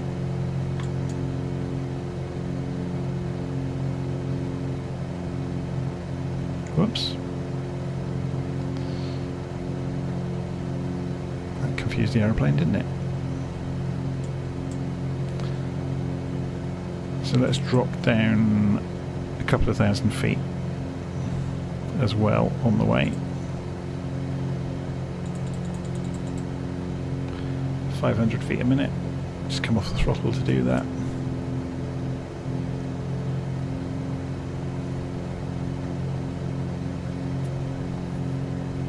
How are we doing for fuel? We have half a tank left. Just over. So we're heading back towards Temple to have a look, and then we'll carry on up to Waco. Then after leaving Waco over to... It's a pretty long trip over to Abilene, so we may slew it to get that last bit. I had a look at Dallas earlier. They've not done anything with photogrammetry with Dallas. It's all just stock buildings. Even the skyscrapers. I was quite shocked. It's one of the areas I would have imagined they would have done, and they haven't. Someone's asking which server I'm on. Let's have a quick look. West USA. Close. Resume.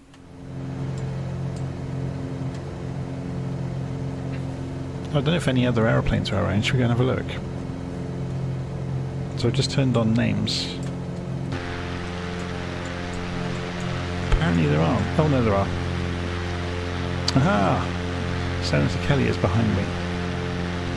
Sundry JB as well. And Quasi Archer. Kind Hest.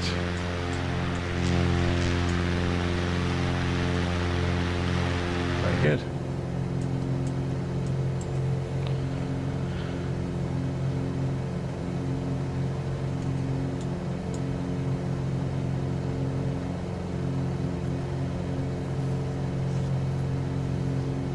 So anybody that's watching, if you're not a subscriber to the channel already, it's really great if you could subscribe. That really does help me. helps me fund buying aeroplanes so I can try out the really bad aeroplanes before other people do. To be honest, most of the aeroplanes for Flight Sim are great. It's quite rare that, you know, real stinkers turn up, but they tend to be the ones in the marketplace that are from the likes of Captain Sim, which you know, keep a long way away from. I still find it quite shocking that there isn't any real quality control on the marketplace. Obviously they check things are compatible, but they don't really look at quality. It's quite stunning, really.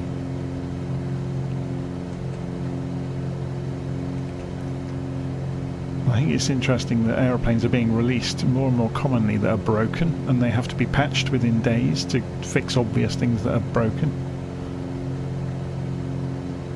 And the developers must know that they're not finished. But then I guess have some sympathy, because unless they release the aeroplane, they haven't got the funding to invest the time to continue developing it. I think if they were honest though and says it's pre-release, or you know, run it at a budget maybe until it's complete, or you know, functionally complete, I think nobody would complain really if there was a discount until an aeroplane was functionally complete. I really do wish the marketplace worked in Flight Simulator like it does in DCS though, where you can have any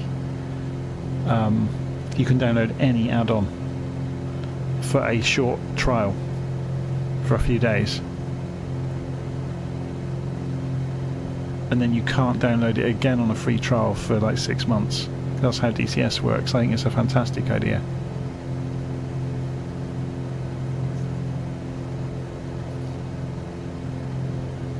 So Abilene has Dias Air Force Base, home of the B-1, the Rockwell. Or it was originally Rockwell. They're not. It's Boeing now, isn't it? Did Boeing buy out Rockwell?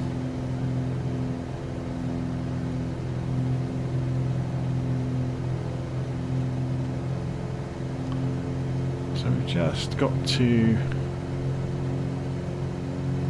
3,000. The aeroplane's pitching around a lot, isn't it?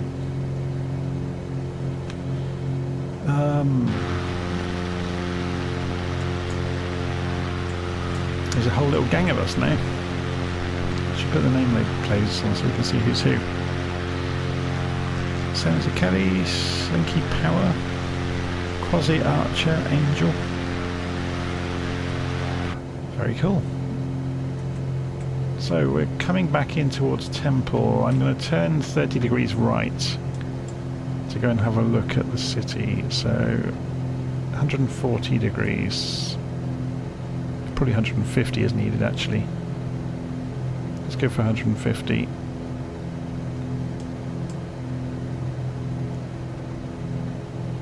We'll go have a look at this photogrammetry area.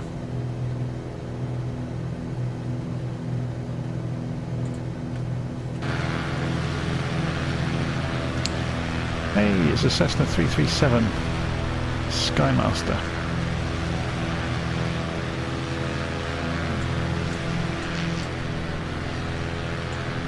So, this next area apparently has had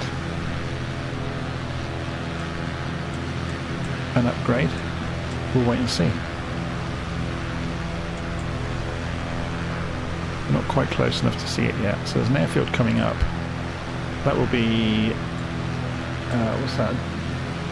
Drawen Miller, is it? I'm not sure how you pronounce that. Drawen Miller? Drawen Miller?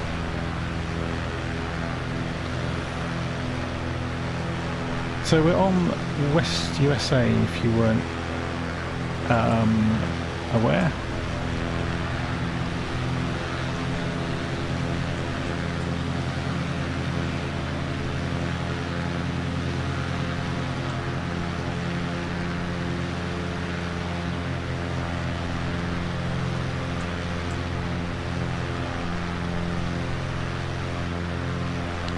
So Temple City Centre is just off of, it's at about our 11 o'clock, isn't it? By the look of it. So I'm guessing that's going to be the photogrammetry area if it has been done. It's one of the places that was listed on the update. So it'll be fascinating to go look at it. So out over this side, we've got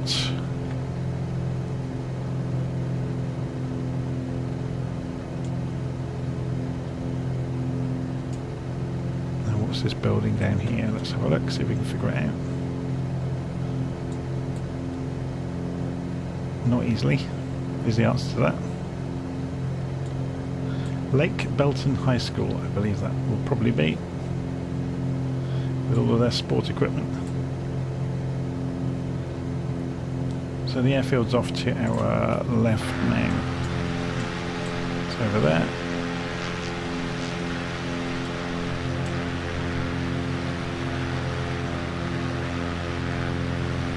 So that row of houses hasn't got any 3D assets. Are we expecting too much to have every house?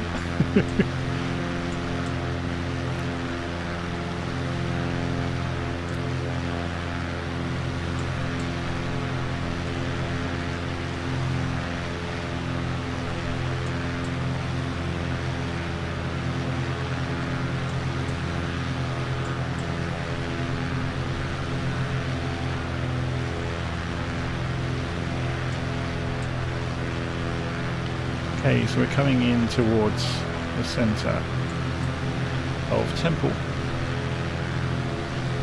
So we'll fly past the centre, then turn left and go continue on up to the next destination, which will be Waco, I'm guessing, yeah. So we'll go 15 degrees, or probably 15 degrees-ish once we turn. Let's concentrate on this place first.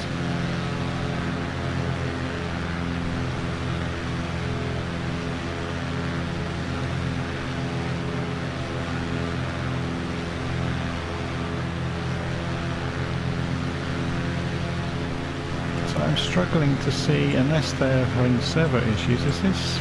yeah, this... No, this isn't photogrammetry, this is just default. So why were they shouting about this being one of the cities that's been treated? Because it doesn't look like it has. Unless the AI has just been redone to make it far more accurate. But it's not that impressive.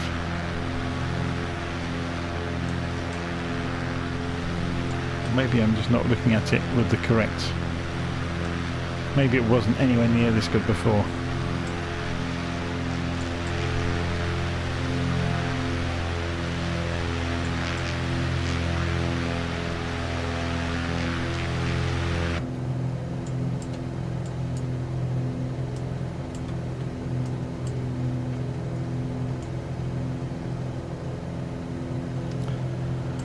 Okay, so 15 degrees up to Waco, so we want...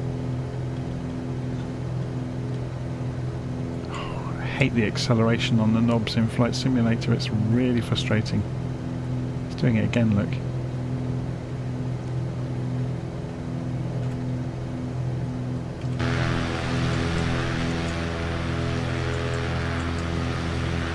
Like a fighter wing, don't we?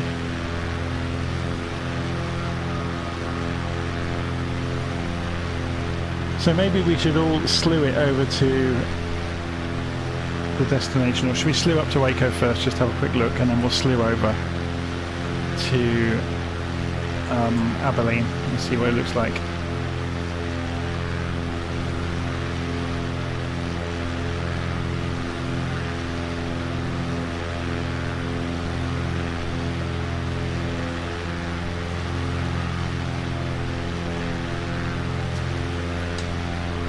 Okay, so I'm going to go for slew. 3, 2, 1.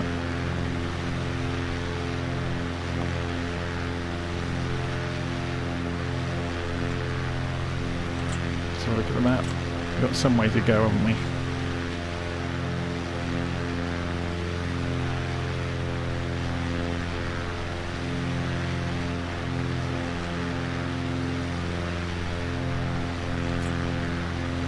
Okay, this is Waco then.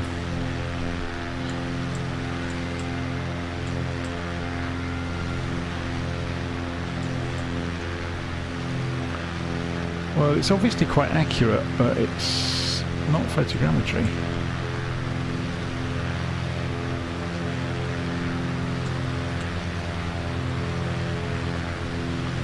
There's not really much spectacular to see in this part of the world, is there? I mean, the bridges have been done better by the look of it. But they're not perfect because you've got the texture of the bridge on the water, which they haven't removed.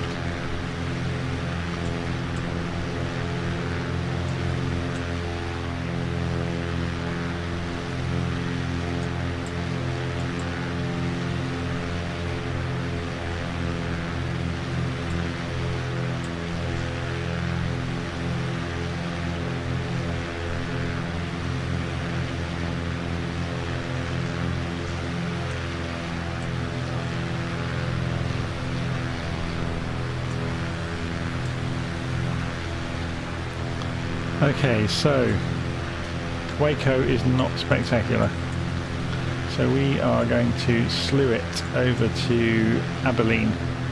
Now, if you weren't aware of this in Flight Simulator, to slew quickly you just need more altitude. So I'm going to press Y, I'm going to hold F4 on. Obviously we'll descend again afterwards. We're going to turn the aeroplane to about the right direction, which is probably about right. So the higher you are, the faster it goes.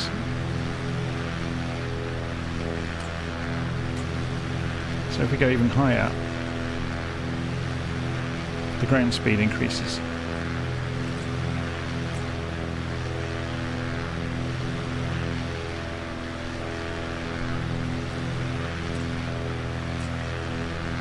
Obviously, if you've got a slower internet connection, you may hit trouble doing this.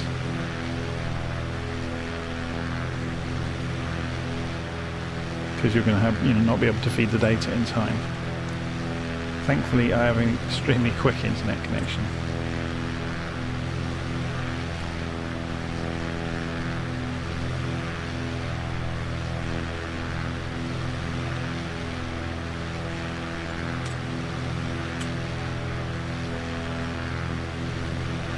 It's like Flight of the Navigator mode, isn't it?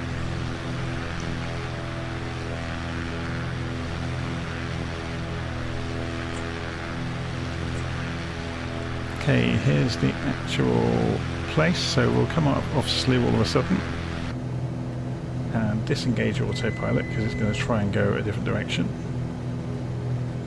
It might take a while for the simulator to catch up with the scenery properly, so we'll just fly along and see what happens.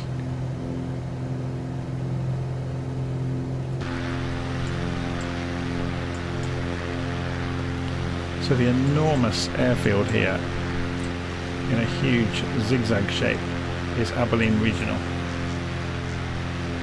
It's quite the strangest regional airport I've seen in quite some time, I think.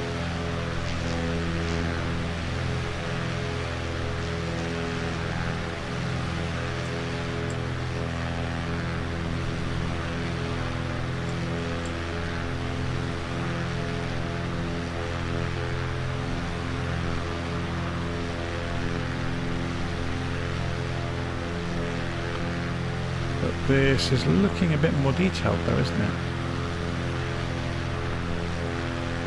Let's go and jump inside.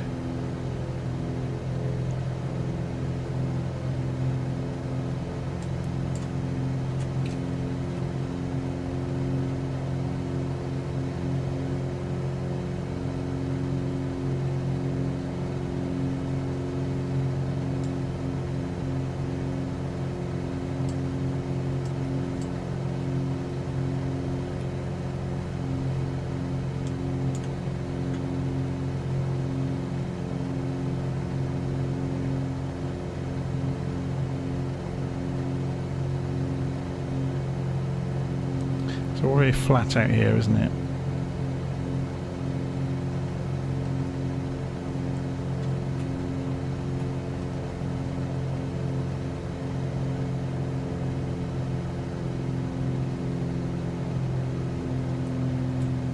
So I guess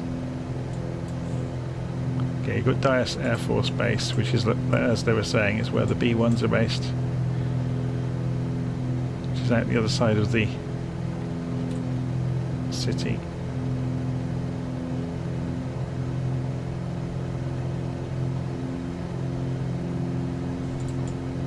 It is remarkably flat though, isn't it?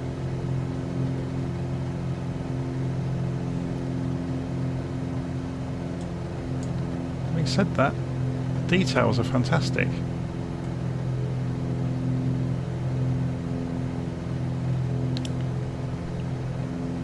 So this green area down here, is that an actual airstrip?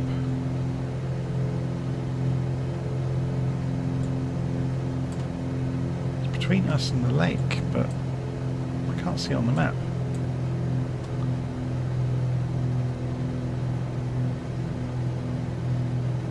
Interesting. Because the airfield's the other side of the water, look. But I wonder what this is.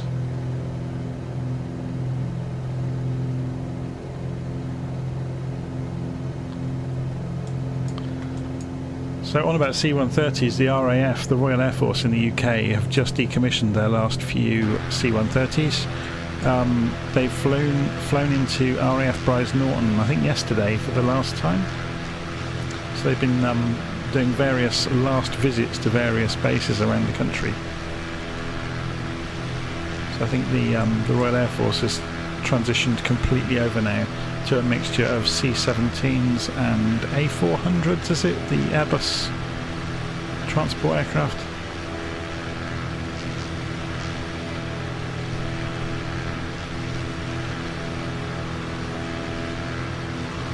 Okay, so which way makes sense for the airfield to land?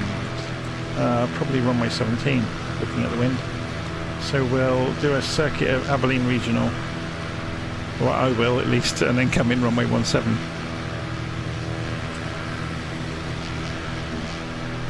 So I'm going to come in on this long runway that we can see here.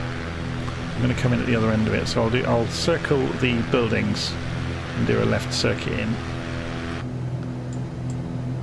So let's just move our view so we can see across the cockpit.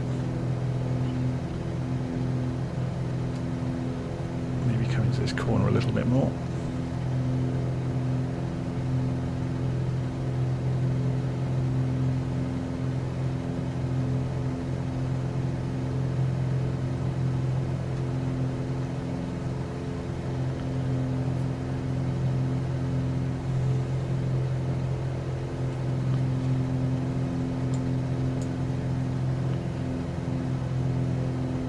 Has anyone noticed that white dot that keeps appearing when you move the mouse around certain areas of the aircraft? There it goes, look, it's doing it now. How strange. It didn't used to do that, that's since the last update.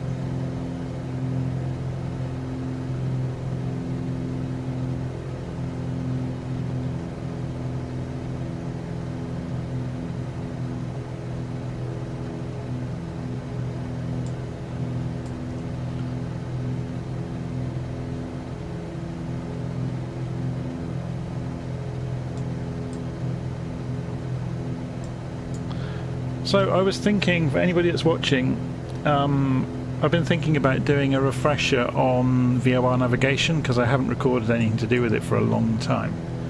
Just to bring newcomers up to speed on how VOR navigation works.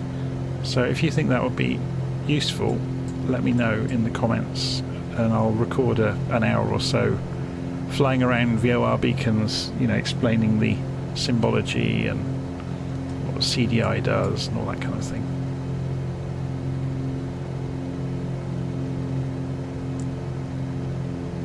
I should hopefully be a little bit more clued up than I was in the past, even because I've been reading the Pooley's book on radio navigation, which explains, you know, the ins and outs of what you're actually seeing on the screen. Oh hello, we've got a very, very close formation Cessna behind us.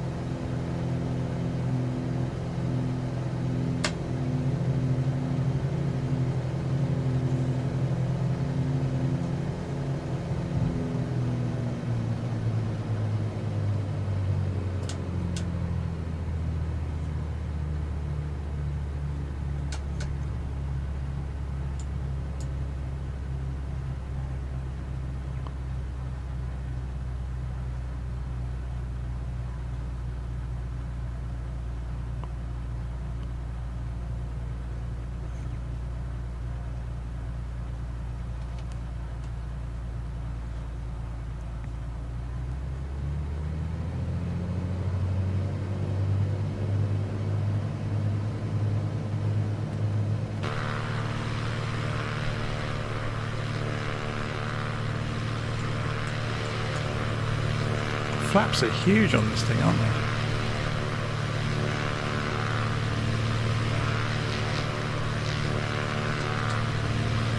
What does 50% flap look like?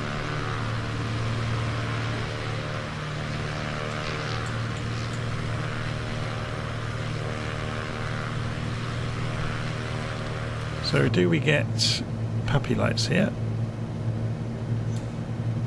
Apparently not.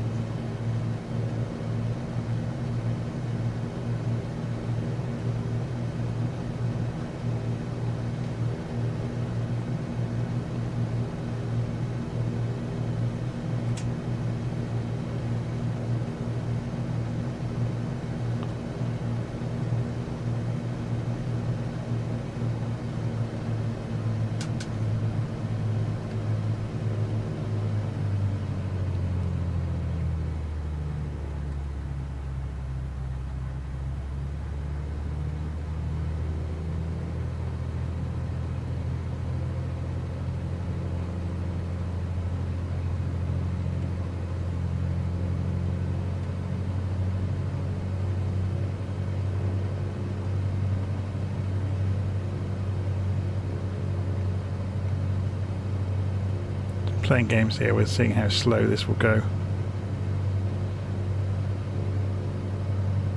Especially with this headwind, we could almost probably hover it.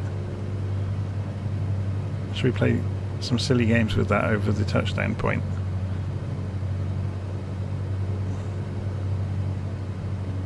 Although the wind speed might not be the same at ground level, I guess. Let's hold the nose up.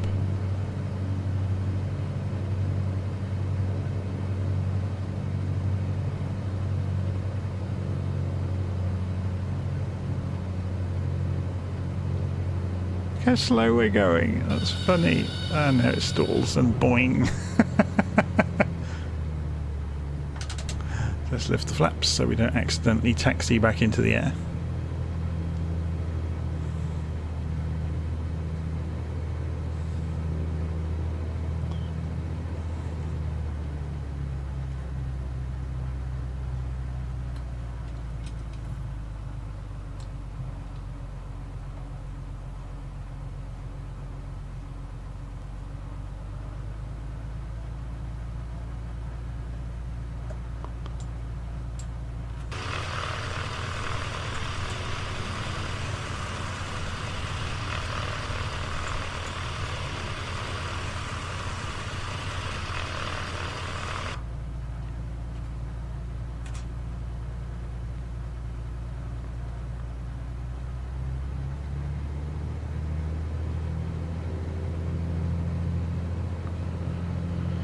Hello, here comes the owner of the aircraft to tell me off dropping it the last 10 feet onto the runway.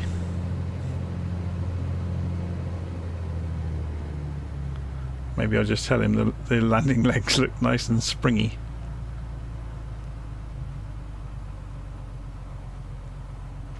And here comes the fire engine. It's kind of an insult, isn't it, that there's always a fire engine waiting for me when I land. It's almost like they know me.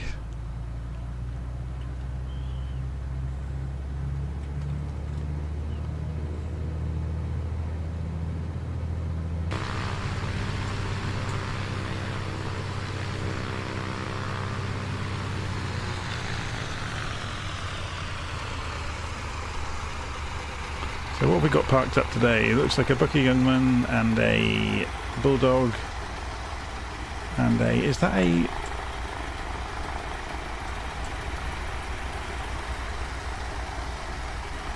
I think it's another Buckinghamman. I thought it might be a Foxmoth, maybe.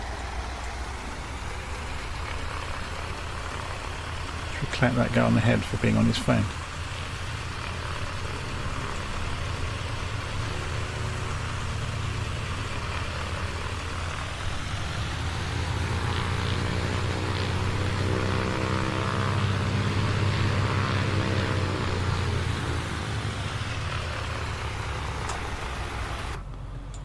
Okay, let's pull the mixture back.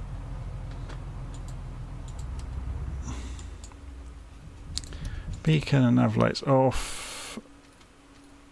And